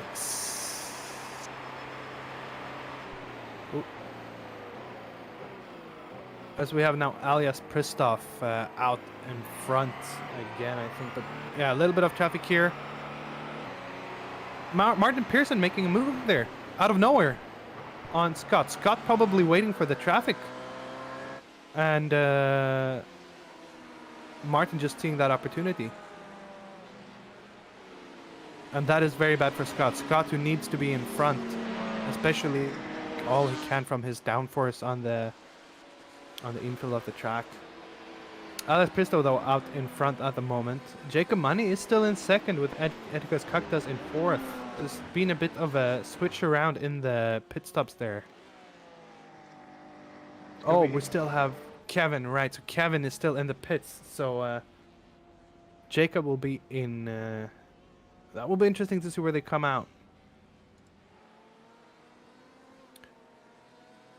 As we're now with Jacob Money. on the start-finish straight. Will he come out in second or third? Kevin now exiting pits. I think he will come out right in front. Look at these three though, LMPs now though. Scott, the big loser of the three of them at the moment. Martin Pearson will try to go for the lead here. As Kevin come out right next to them there. That will not be too good for the LMPs, but I don't think it will be the biggest bother either. Look at that though now. Kevin Simon comes out in second. Jacob Money, even though pitted earlier, is in third. Edgar's Cactus now in fourth, and we have two cars sadly out. We have Akram and Gandhi out of the race. Yeah, super sad to see that they're gone right now. Maybe they're just tuning something and coming back, I hope at least, but who knows? So very interesting now. Scott Tripney, of course, losing a lot of time. Question is, will Martin Pearson be able to make a move here? Coming out on the start-finish straight? I think so. So, pit stop's throwing everything around, but Martin is saying, hey guys, watch out, I'm coming back for you. Yeah, it's insane. He was 10 seconds something back from the top two, and now he's taking it for the lead as well. So, really good job. And I think that's just the battle between the two of them, holding each other up. But not enough boost, not enough top speed, really be able to make it a little look into the first corner. He's thinking about it, but staying behind for now. Thinking about the long game here is Martin. And I think as well thinking about building a little gap behind Scott, because if these two are starting to fight, again, they're going to lose time just like Scott Tripney and Joshua Meyer did earlier in the race. Yeah, it's better for Martin to stay behind Joshua for a while here than to overtake him and be the leading car, I think. You could coast behind Joshua and need less fuel in the last stop later as well, so if he does that, that's pretty smart.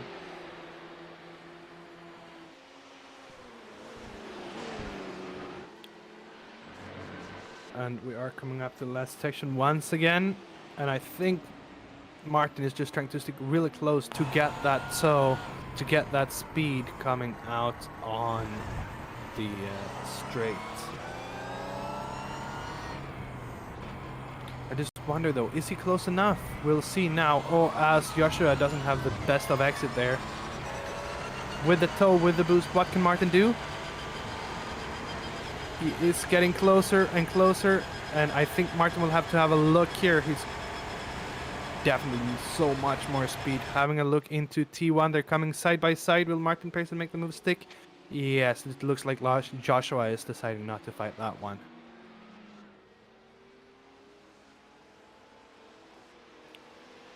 It's interesting though, I wonder what has happened to Scott Tripney. Tripney, who was the quickest in qualifying, we know he has pace in the car. Is there floor damage, do you think, or has something else happened? Well, with the curbs here, I think floor damage wouldn't be a surprise to us, so it's really sad to see that. We have some of those yellow curbs. We saw it right there in the previous corner, and we will see them soon here again. If you hit those with the floor, you might get some irreparable damage from those yellow sausage curbs. They make a not so happy crouchy sun when you cross over them. So we see them right there on the side. Oh no! Joshua, I think the dirty air just catches Joshua out, and he... Oh, nice save though from Joshua. That will help Scott though. So, I thought that was going to be something big, but I gotta say, big... sorry, that was very well done by Joshua to keep it saved and actually not spinning fully there. Yeah, was that the use of the talent button there correcting him?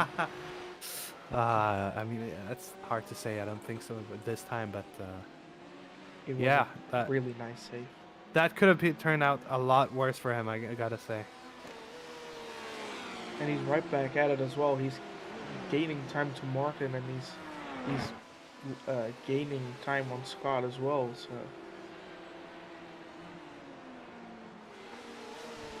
yeah, it's just, as we said, as we just have now crossed half race mark, 1 hour mark.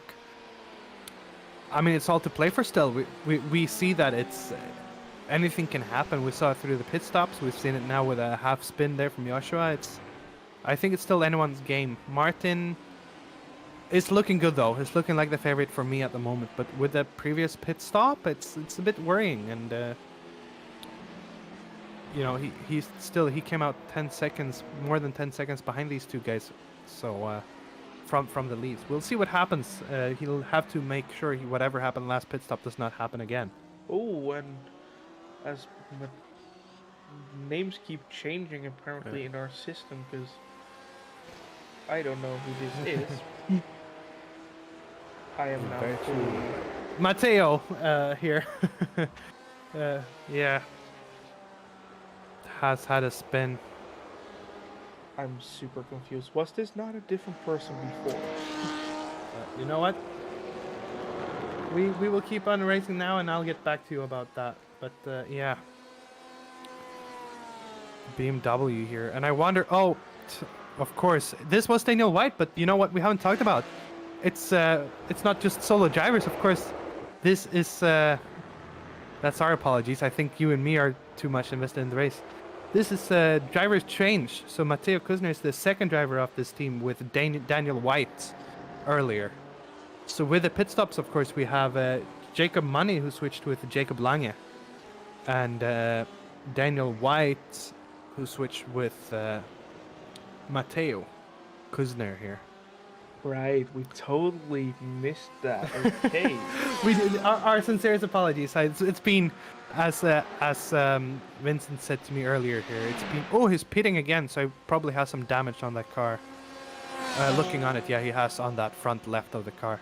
But it's been half a year at least since we did this last tour, a bit rusty. But look at that front left, front bumper. It's definitely got a big dent in it. And there you see it. Oof, that's a big one. Yeah, that's gonna need some fixing, and it is not gonna be short, I think. So Matteo there, out of contention for the race. Hopefully we'll see him back in driving soon enough. Looking here now, the LMP field are once again spread out, and all this pulling, and I think their focus has to be now on navigating traffic and just putting the lap times in. Last time around, Scott with a 122.0, Joshua here with a 119.6, and Martin, he is really pulling it, 118.6, so second quicker than Joshua and almost 4 seconds quicker than Scott last time around. Yeah, Martin really surprising us here right now. Do you think he kind of held in qualifying to hide his pace for the race, or what do you think is happening? You know, it's so hard to say. It can be anything from holding in to a bad qualifying setup to just a missed lap. You know, you only get so many laps in qualifying, and you gotta nail them. It's hard to say now with a bit closer. Look at Joshua and Scott, almost identical lap times with Martin Pearson last time around. Still quicker, 119.39, so about a tenth, 2/10 quicker than these two guys last time around. But they're all back neutralized a bit now as they're not hampered by traffic and such. Aliyah Christoph though. Now, are timing showing me correct? Because it looks like he has almost a minute on the rest of the field. That is correct. Yes, Elias is really pulling along really well, and it's amazing what he's doing right now. Actually, he's keeping a steady lead, and he's growing it by like a minute every lap. So of the drivers still out there, then we have the two cars in second and third position are the only team left. The rest of the drivers are all look to be solo drivers. We do have Joshua Meyer though, who has a teammate. Question is if he will get some running, because we will have to just do one last stint then at the end. So that will be interesting to see the pace of his teammate as well. Tim Matsko will come out later probably. Scott Tripney though pits, and I wonder if he feels if there's an issue or what has happened there, because it's a bit too early to pit quite just yet. Or if he didn't take tires, if they're running out of tires. It's hard to say, but doesn't look to be there any damage, so might be tires, might be. No, I don't think he can make it till the end if he fuels now, right? No, that seems like a far stretch, and it seems like he's having some sort of issue maybe.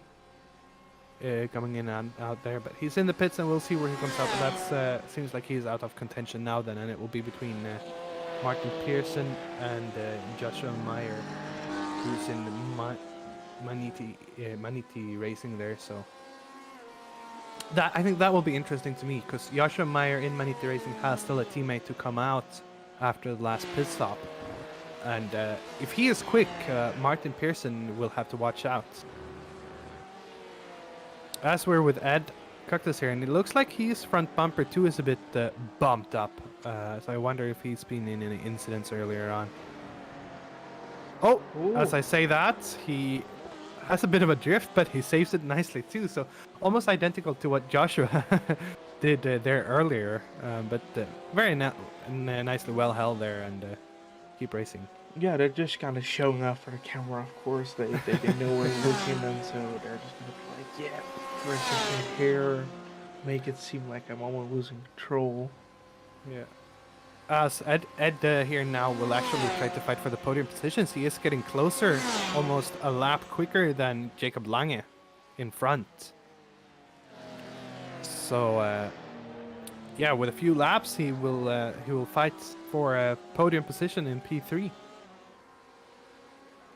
And Kevin Simon is not that much further ahead, so I wonder if Ed here puts his foot down, and he should be able to close maybe up for that too. As for Alias Pristo, though, he is in a different class today, isn't he?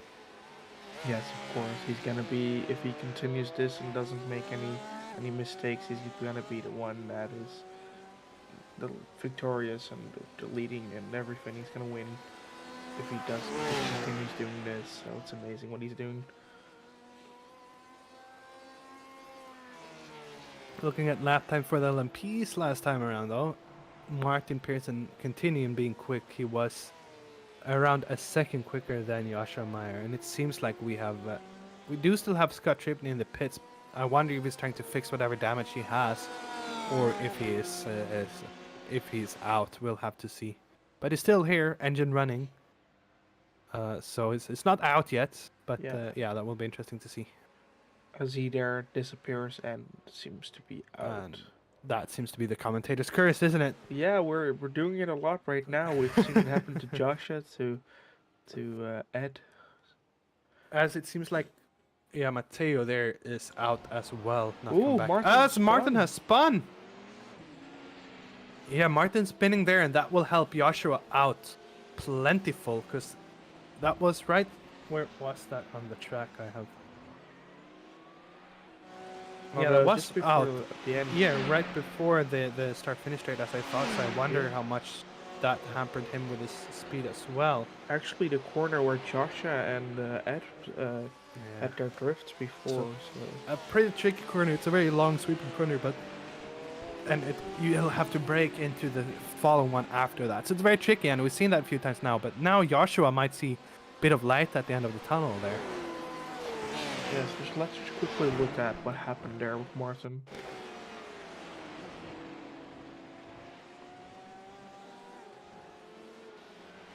So Martin coming in.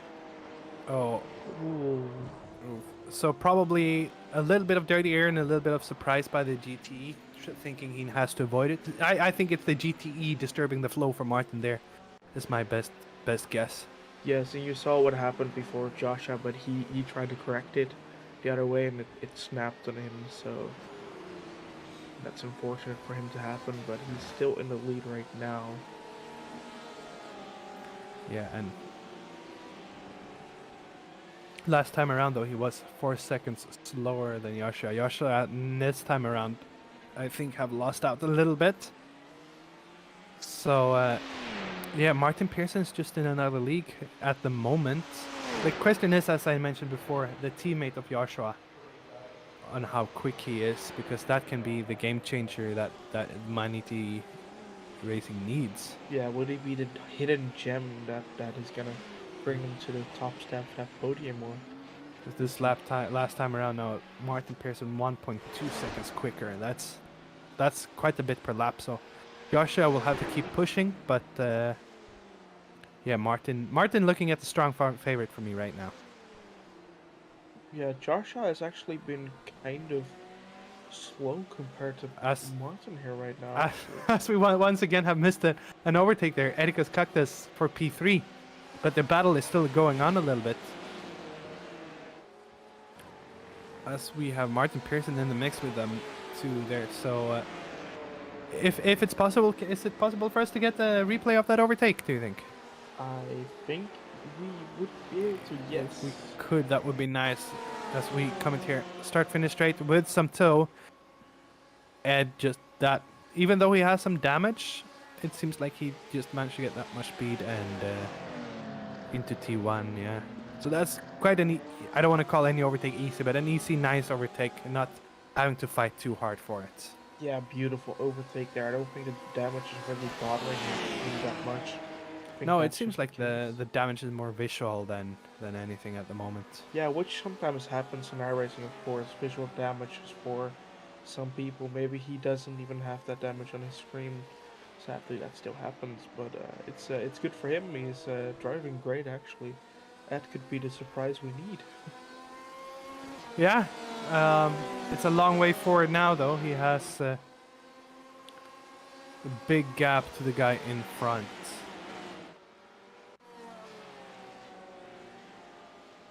Yes, of course. On the top step, still gonna be Aljas Christoph. He's doing really great there. 54 seconds ahead of P2 Kevin Simon, but he could still try to get P2 there from Kevin if he really tries to. He could. It's 18 seconds though, and last time around Ed was just a tenth quicker. So there will have to be something major happening for them to get mixed up together again.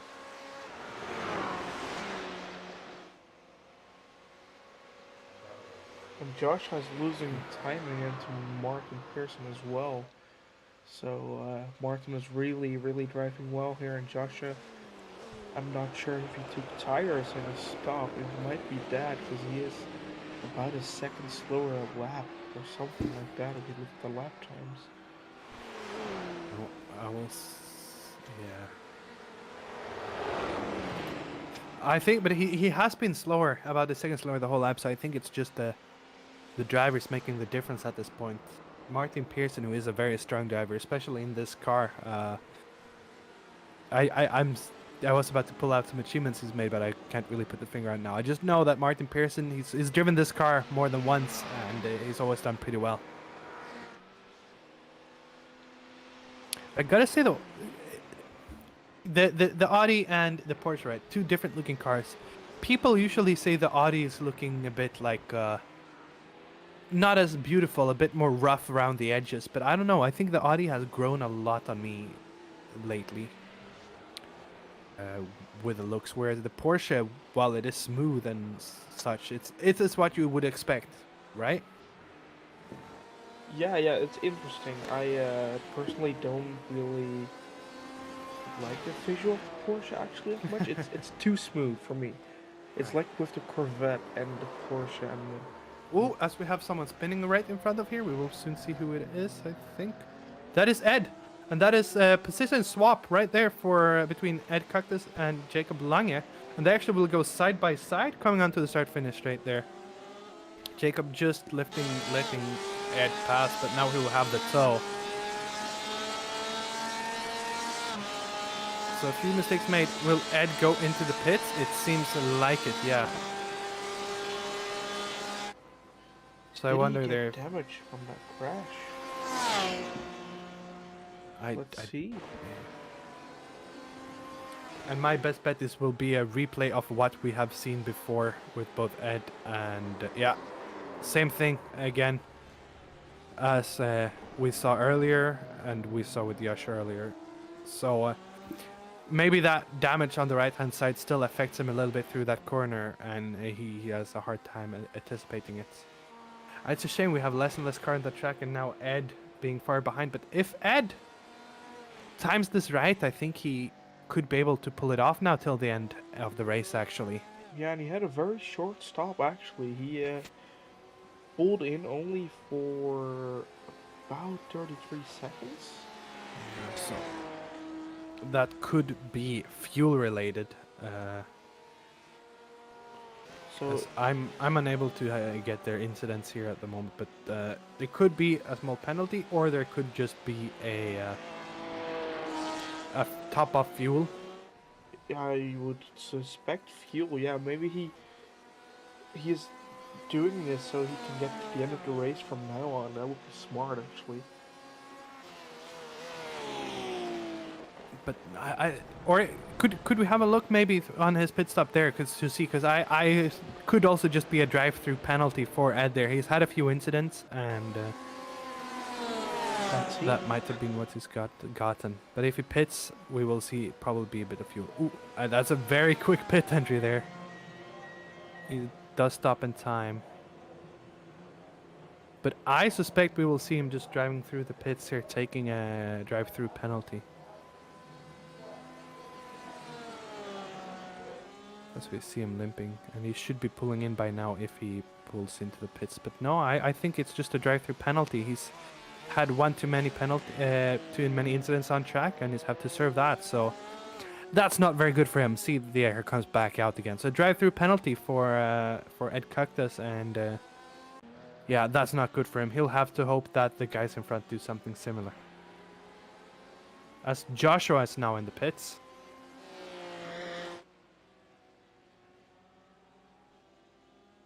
Let's see if he's... Yeah, he is gonna stop for real, so... Yeah, and Martin Pearson earlier did pulled one lap longer, so we might see that happen again. Martin pulling one more lap. Our question is, will we see a driver change here from Joshua to his teammate? We might. He is taking tires, so...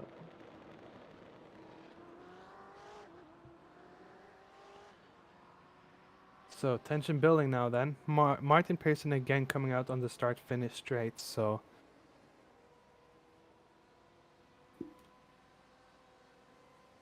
Joshua still waiting a bit though there, probably topping off fuel.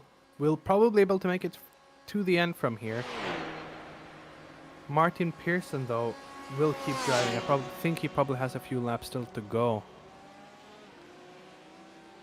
Yes, and Joshua did not switch, so he's going to continue. He is. Joshua, who had... Last time he pulled 32 before Oh. pitting. Ooh, don't hit the wall. Oh, that's probably called tires for you there. So it is around pit time for him. Now we'll have to wait for Ed. Oh, nightmare for Joshua, but he was around the pit stop. I think we'll see Martin coming in here for a pit stop soon as well. Not the best exit there for Joshua though, and we'll have to hope Martin Pearson does something similar. Yeah, on cold and I tires. think that the previous pit stop for the LMPs did not include tires. So Joshua did pick tires now. Is Martin gonna pick tires as well, or is he gonna stay out on those old busted tires? What do you think? If he did not take tires, I think Martin might have taken tires before though with that long pit stop, right? So if he does not now, that will just be extra good. But I think with the big lead Martin has, he would be... I don't want to call Martin stupid, but it would not be the smartest move to not take tires. When you have a big lead already, you have to go with the safe option, and so you don't risk it. That's a good point. Ooh, Yeah. as Joshua is not having the best time right now, going wide.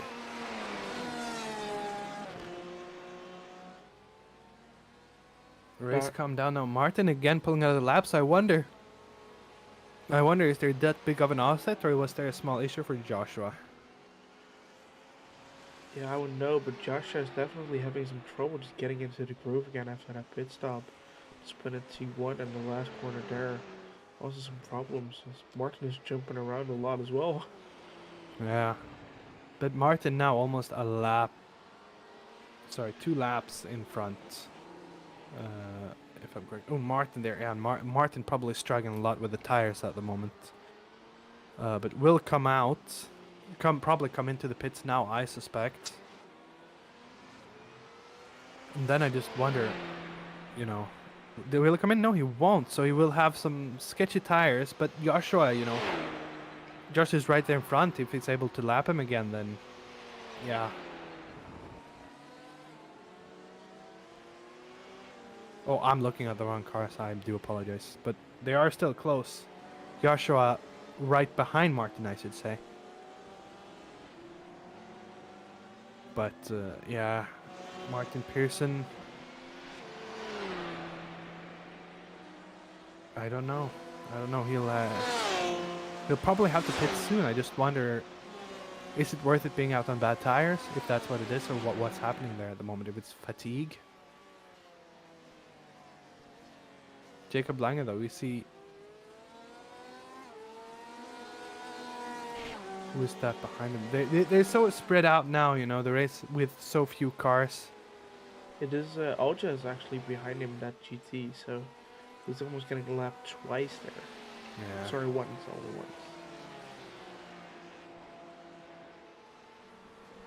It's gonna be lap though, and we haven't really talked. We talked about him a bit earlier, but he's been solid. We don't see any mistake. He's just been pulling lap after lap, and he's doing very well today. Yes, he's doing very good, and he's actually keeping his times really low as well. So his fastest today on the track for the race was a 32.5, and his last lap was a 33.1. So really great consistency there for him. Yeah, and Jacob Lange, who he's about to overtake again here,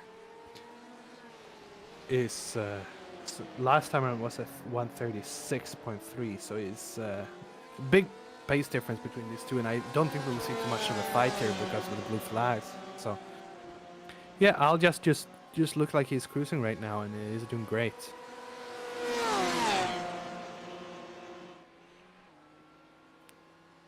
We will see him pull out right around now. I think he'll just be let past. A little bit early break from Jacob there, and yeah, moved on again. So very nicely done. Now Martin Pearson, I'll have to have a look at him. I'm surprised he's not been in the pits once again. I would say he's going into pits this lap. He almost has to. I think 31 laps or something on. He did 34 laps last time around. 33, 34. So he still does have 2-3 laps left actually if he's pulling all the way till the end. But he will have to take tires, right? There's no other option for him. He'll have to take tires, and I think Joshua will close up a little bit, but I think the gap is too big. It's gonna be risk. It's gonna be close again, I think, because if we are gonna look at how long Joshua's in the pit lane, they would get really close again. Actually, if we've been half a lap, so it's gonna be interesting what's gonna happen. We'll just have to see this unfold.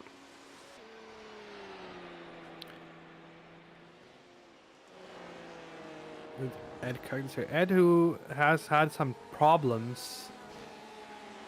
He is still pulling and still going. I think it was a shame with the drive-through because they had a battle going on there. Now it's about the 20.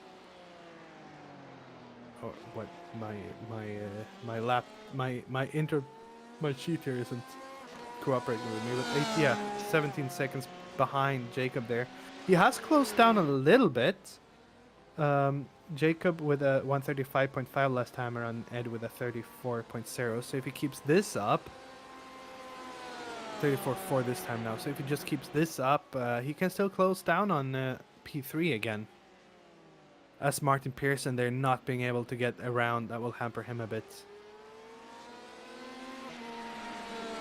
But yeah, it might still be interesting here. We can see Ed closing and closing and closing on Jacob in P3. And I think their race is not over yet. He is slowly but surely catching Jacob Lange, and I think that's gonna be amazing if we get a little battle towards the end for those two. maybe as well for the lead in LMP1, that would be amazing. So it looks like the race isn't over yet for those guys. And it is long. We can see here though, Ed closing with about a second every lap to Jacob Lange now. So it's a long way to go, but feeling that 1 second as a driver, it's a massive time, and it feels usually feels like you're closing faster than you really are, but yeah, I just have to keep being focused and keep putting these lap times in.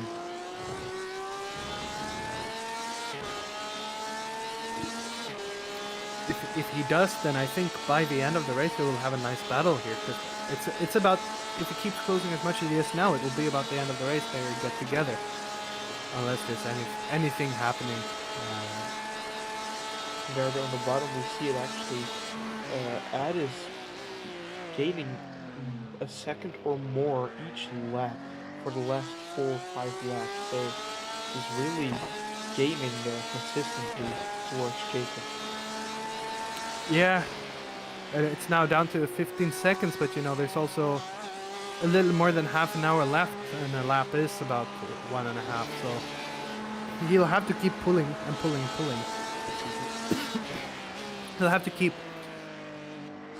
pushing, and he cannot relax, because one lap where he doesn't close in, and that might be what he needed. So he'll have to just keep pushing, keep pulling all these lap times in, and we'll have to see when we get closer to the end. Now, Martin Pearson, he should be coming in for pits. I think he is, yes. Yes, there we go. That's a quick. From this angle, it's just so scary to see him going to the pits. But now it will be very interesting to see. We have Joshua coming out to the end now. So depending on the length of the pit stop, where will they? I think he will still be a bit too far behind. And unless something happens with Martin, you know, it's a full lap he'll have to unravel here, and that's a big task. Yeah, he is gonna be within a half a minute of Martin, but he's not gonna be on his tail as right there.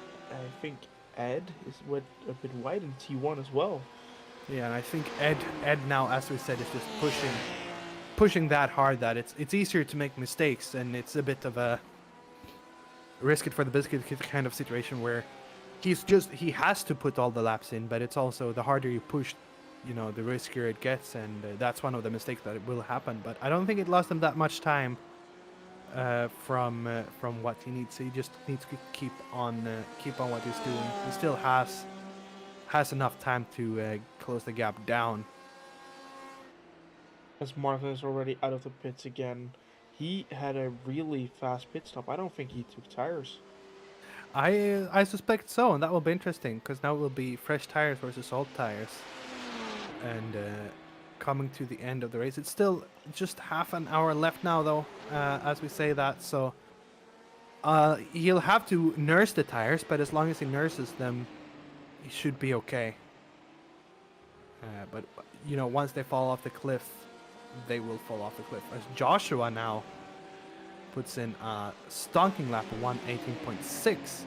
He is not playing around. He wants that first position, and he's gonna get it. He's gonna go to Martin. So that last half an hour we've just entered, we're gonna see if he's gonna get it there as he cuts a bit of the corner there in T2. So 1:18.16. That's the quickest lap of the race from Joshua right now. Joshua, who hasn't had the best pace throughout the race so far, is suddenly now blistering. So if he keeps at it now, that will yeah, it's half an hour and it's a minute, but you know, Martin Pearson, if he has worn tires, that time can quickly go down.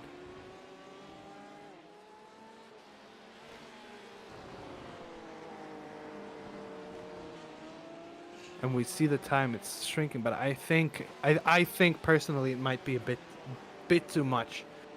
The question is with Ed Cactus, who has pretty much the same situation but much closer. Will he be able to make it? He's now... Last time around, that mistake did cost him half a second, which is not great, but he is about to come out again, and we'll see how much he will be able to catch. But yeah, it's gonna get close. He is slowly running out of time, and he will not afford any more mistakes Ed here, because if he does that again, I think he will just run out of time. Yeah, I think if he keeps it consistent here, towards the end he could be close. I hope he's going to be close, but he needs to not make those mistakes, as he almost summoned a devil there with his time compared to Jacob Lange's time. Yeah. A little bit quicker there, yeah. And yeah, I think it's interesting, but it's just half a second. He needs to get back to that 1.5 second, or at least 1 second quicker, to be able to close the gap down. And yeah, and needs to build that bit of confidence, I think, after the mistake. And because if he does not get back up to that 1 second, I don't think it will be enough. Look at Joshua though. Joshua is closing and closing and closing. He's around a second quicker too. Yeah, he is fast. He was just 2 seconds faster than Martin on the last lap, so... Yeah. So I think that's the difference in his tires. The question is though, he needs to be 2 seconds every lap quicker if he wants to make this viable at all. If even more. So Martin Pearson, without a mistake, I think can feel pretty comfortable at the moment.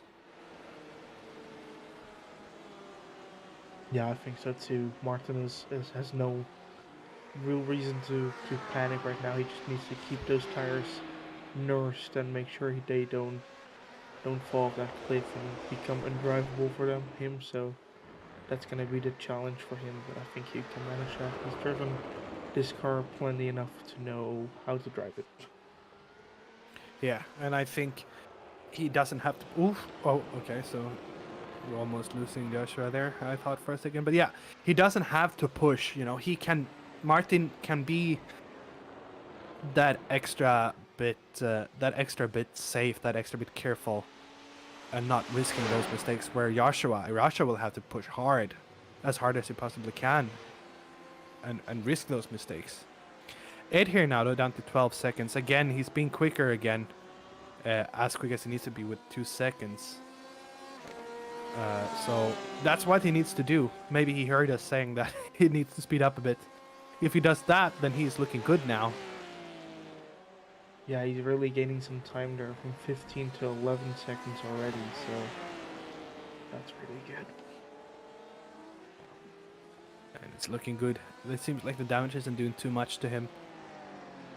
But he can't afford any more mistakes now. He'll have to put in every lap, solid lap, quick lap. And by the end, we hopefully can get a battle for that last podium position. I gotta say, I'm impressed though. Where has Joshua found his pace? Is it down to taking tires, or it must be? He's just so quick compared to Martin suddenly.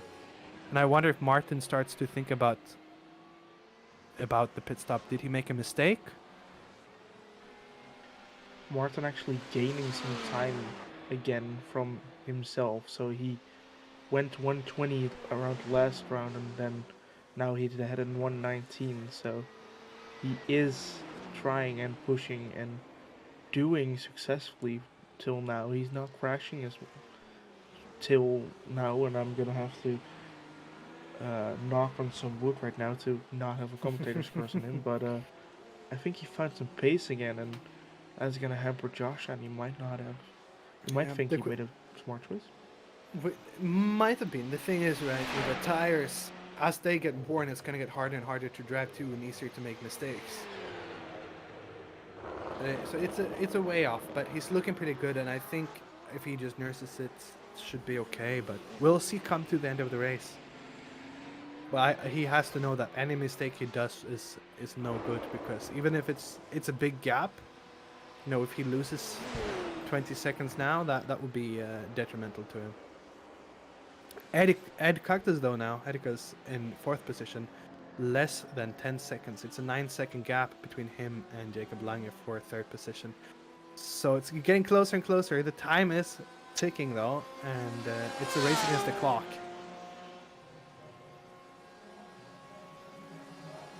Yeah, but he has driven in like less than 5 minutes. He has closed already 3 seconds, so he is really trying to make it, and he really wants that one step on the podium. Yeah, definitely. And as you say, he's closing fast, but with around 23 minutes to go, it's also one thing to catch and one thing to pass. So it will have to catch before the last lap, I think, just to be able to get around as well. Yeah, and I don't think we can show this camera angle actually. Yeah, but we could see from this angle how quick it is with the LMP1s. Look at this, the LMP1 there, it just disappears in the distance. And I've got to say, for having the traffic we had in the beginning, we've been very lucky, very good. We haven't had any major issues with traffic, which is nice. No collisions or such. Yeah, we both need to knock on some wood now. Yeah.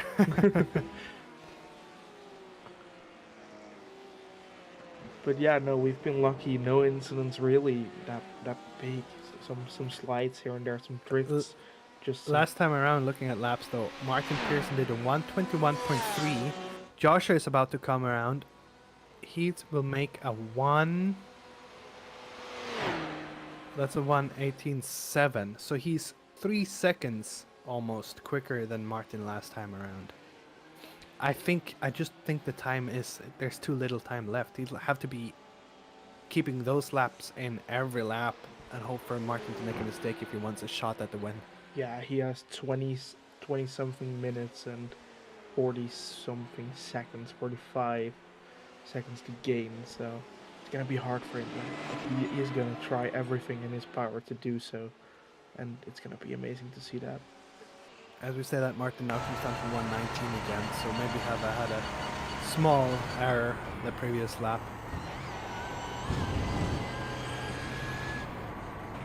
So we can see here the pace from the side. It's a quick car, this, and their top speed in the race so far in the current previous laps. I think Martin Pearson had a top speed of 316 kilometers an hour with Joshua Meyer with a 306, but it's not always the top speed that counts, and I think we're seeing that now with Joshua. Is very quick.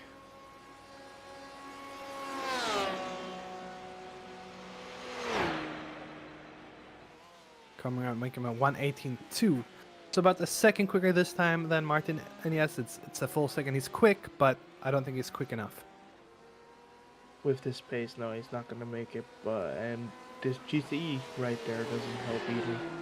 He needs everything in his luck right now to get that position if he wants to. I think Joshua, who was so patient with the traffic now, he can't afford it now, but I think he couldn't afford it either. It really shows now with those 10 seconds he lost probably, or even more, 15 seconds. That could have been a big difference if he had those seconds back right now.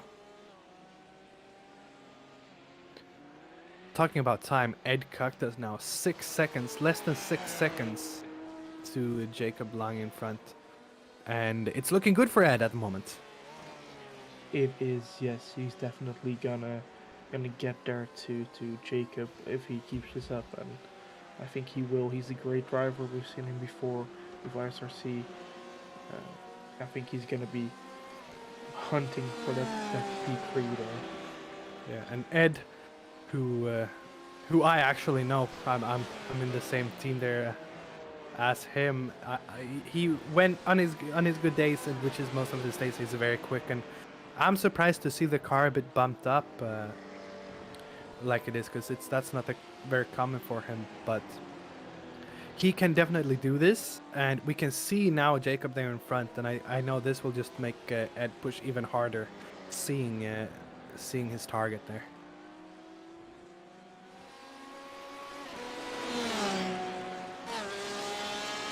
So less than 20 minutes to go of our send-off for the LMP1s. I gotta say, so far it's been interesting, and the LMPs have really put on a show for us there in the middle of the race. Yeah, it's in the middle of the race. I was like, oh god, it's gonna die down a bit, but it's been eventful, and it's gonna be eventful as well. So it's been a really fun race till now. Yeah, and seeing Ed here closing up, I wonder what he's feeling. He has to keep his composure because now it's easy now for the adrenaline to start to kick in. You can see that, oh, I'm getting closer, I can do this. But you gotta keep your composure. It's just how we were talking about before about drifting away. It's easier to do the opposite. It's easy to do the opposite too, where you get too hyped for yourself and you start pushing just a little bit too much. You gotta find that balance, and now he's just gotta put in lap after lap and not do anything special actually, and just do what he does. Yeah, and that's one of the big things. I always, with myself, notice that like, oh, I see someone inside, I start focusing on them and not on the corners, and I make mistakes. But I think Ed is more disciplined than me anyway, so let's see if he can do it. Yes, we now see Jacob right there in the front, and it's getting close now, less than 3 seconds. And Jacob probably starting to feel the pressure right now. Yeah, of course, he's gonna be looking at the rear mirror or the screen, I guess it is. Oh, in the as picture. Jacob comes into the pits. Oh, Jacob's in. And that's surprising. I wonder if he will have to splash and dash, and if anyone else have to do that too. That's very surprising. It's a shame because I really was hyped for the battle between the two of them, but I will have to. maybe Yeah. The top two as well needs to come in again as well. So last time around they did 31 laps, and they've done around that too. So it is time for a pit stop. I wonder if Jacob will continue driving. They will switch back to Jacob Money. For Ed, he did previously. I'm having a little look. 35 laps, so he can still go another 5-6 laps, or actually, but he will probably have to have a quick pit stop as well, coming to the end.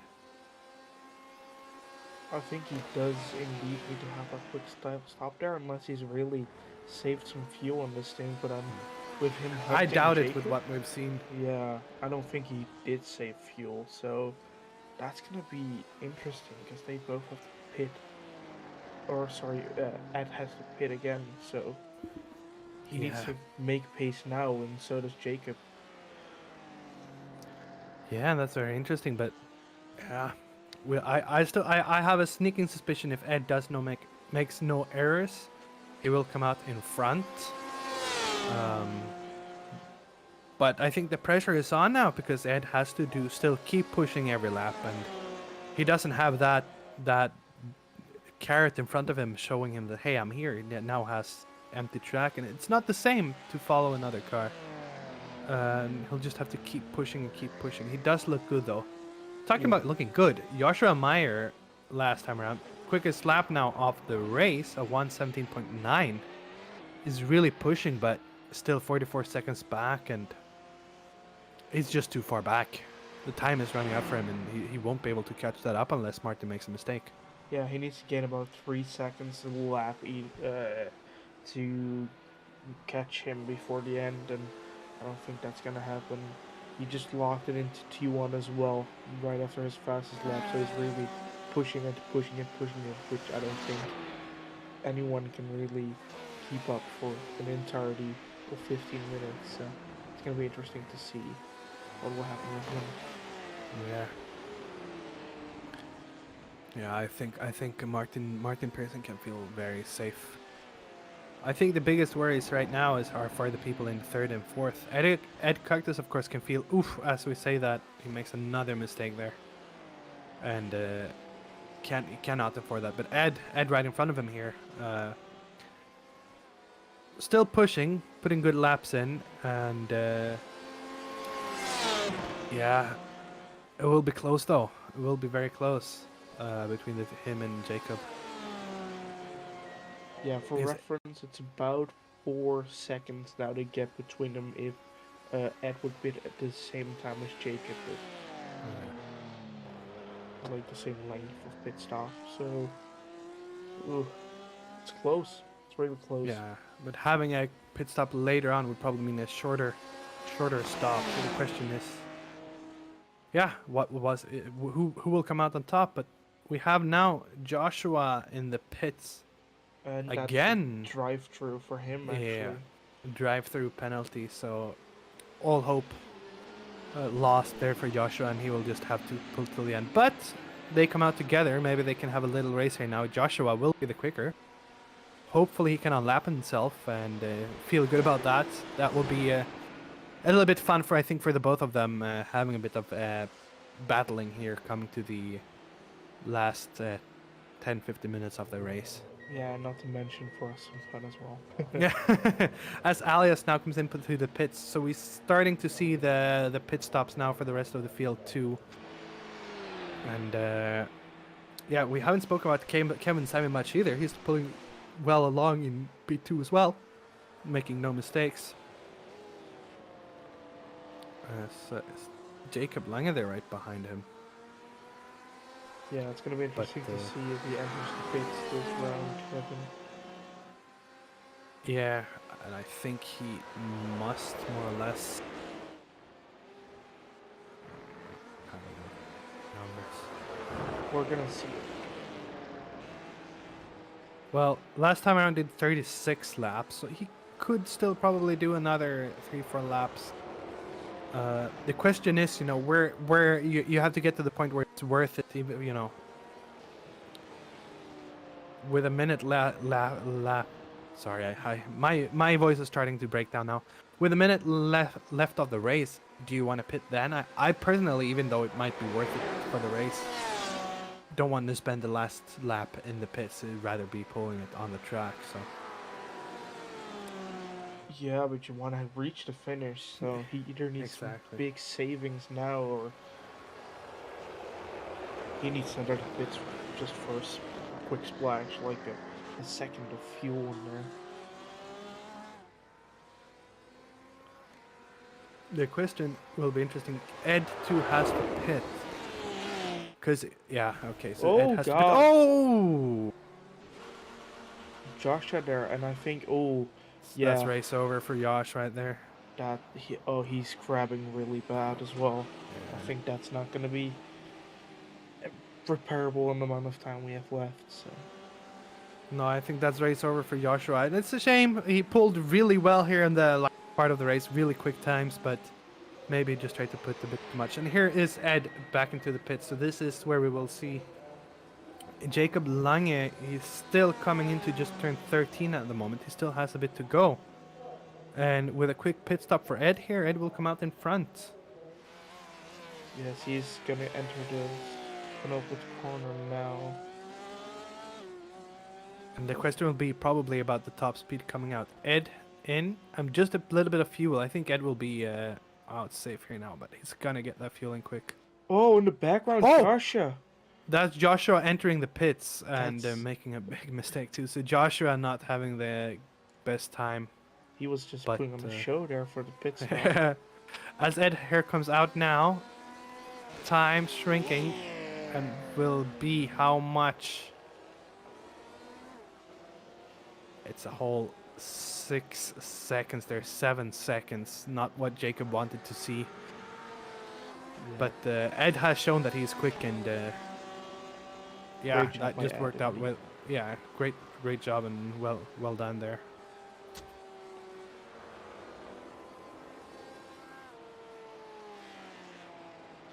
We're quickly gonna look back at Joshua there. What happened to him? So Joshua here clipped the curb. He clipped the curb, which must have unsettled him. And I think if we can get that one more time a bit in the slow motion, we will see him really clipping the inside curb there. And here we go, coming out. I think he's a bit wide already. Almost touching the grass, but here it comes. He's clipping this right-hand side curb right here. Jumps over it, and I think that's unsettled him. Yeah, and then here he touches the grass a little bit on the gas, and he's unsettled and lost the rear already from the curb, and yeah, that's race over for him. Oof. Right into the wall. Oh, that's such a sad sight to see. Car breakdown. Yeah, but I think, you know, he was just pushing so hard, as hard as he could, probably wanted to try to unlap himself. Yeah, here we are in the pits. Kevin Simon coming in. He should have no problem staying ahead of Ed as well. He has half a lap more, no, sorry, almost a full lap ahead of him, so that should be good.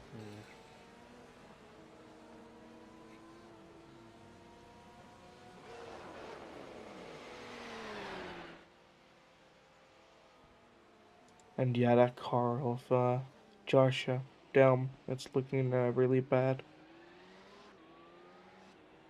Yeah, it's sad to see, and it's a sad way to end the race. But when you push hard, that's also, you know, the harder you push, the more you risk, and it's shown here tonight. Joshua just, he really wanted to do it, and it got a bit too much.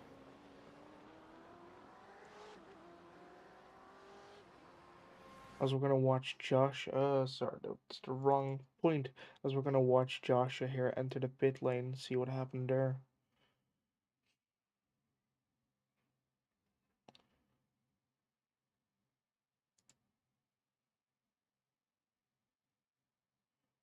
Oh, just didn't Oh slow it down enough, right into the wall. Did a nice 360 though. yeah, that's a shame, but it happens. It's been a long race too, and you're probably quite fatigued after all that.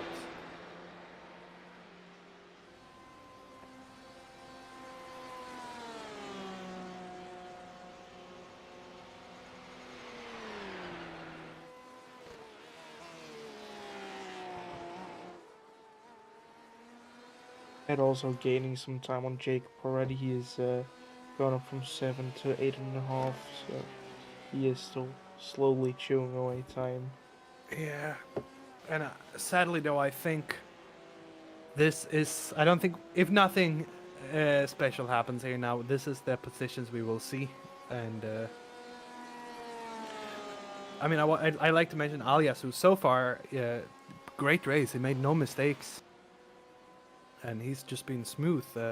Martin Pearson done very well for P1 as well in LMP1, but a bit harder fight for him there. Yeah, totally. Oh yes, did a really great job. He's been on the lead ever since he overtook Akram, and sadly Akram is out. Of course, he was a favorite to win this race, but Alias took the lead and he didn't give it away anymore. So he did a really good job there.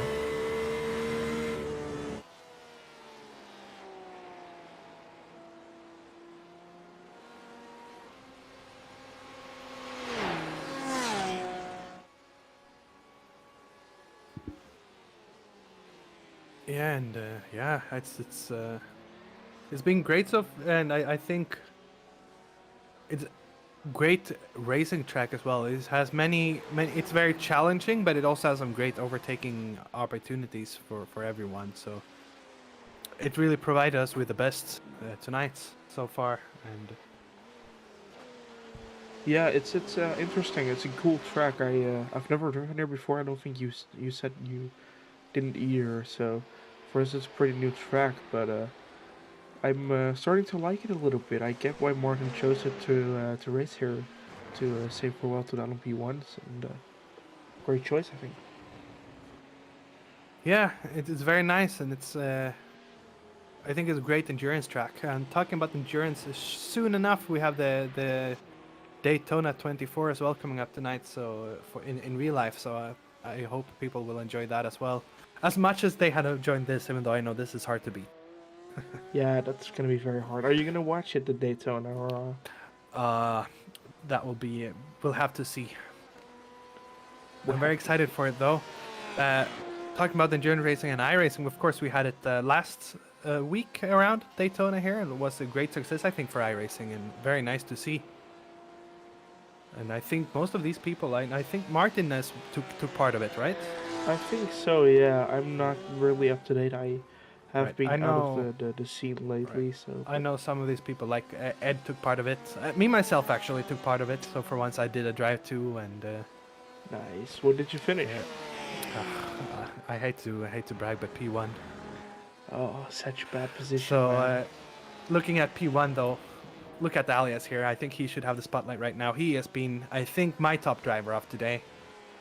We haven't seen too much of him, but that also means he's just done a very solid race, haven't we? Yeah, definitely. As my timing thing says. Oh, never mind. Josh Meyer is out of the race as well. He's not in the pit anymore. Yeah, he's done after the pits. Yeah. I think the damage was just way too big to repair, and sadly, so Martin now is already crowned winner actually. So well done by Martin there. Yeah, it's gonna be it's With, 3 minutes early there, but it can't really change, I think, unless he did some cheeky stuff and he gets DQ'd by the stewards. We'll No, have I think very well done by Martin. Maybe a bit anticlimactic, but he's just done a solid race, and even with the pit strategy that seemed to almost not pay out, in the end it actually did for him, and now he's just cruising to the finish. Yeah, I think for me personally, Alias did a great job, but Martin, he fought for a spot, so he's gonna be my driver of the day for now. He gained this position. He fought for it with Scott, fought with it with Joshua. Sadly, those two are out right now, but he deserved this. Yeah, it's a shame. We had some really good racing tonight, especially with the 3 LMPs. It was I was hoping we would see it till the end, but endurance racing is like this, isn't it? It is exactly that, endurance, and you need to last to win. Yeah, and it's always happens. Every race you do with endurance, you see it happen that someone is crashing, and more often than not, it's more than one person. And we're coming up now, white flag. So we're coming up on the last lap here for tonight. Martin Pearson leading the way off the LMP1s. He's done a solid job, and I think he can be very proud of his drive with the battles on track, with the pit strategy, and with the solid lap times overall. Yeah, that's great. He surprised me a bit as well with the pace.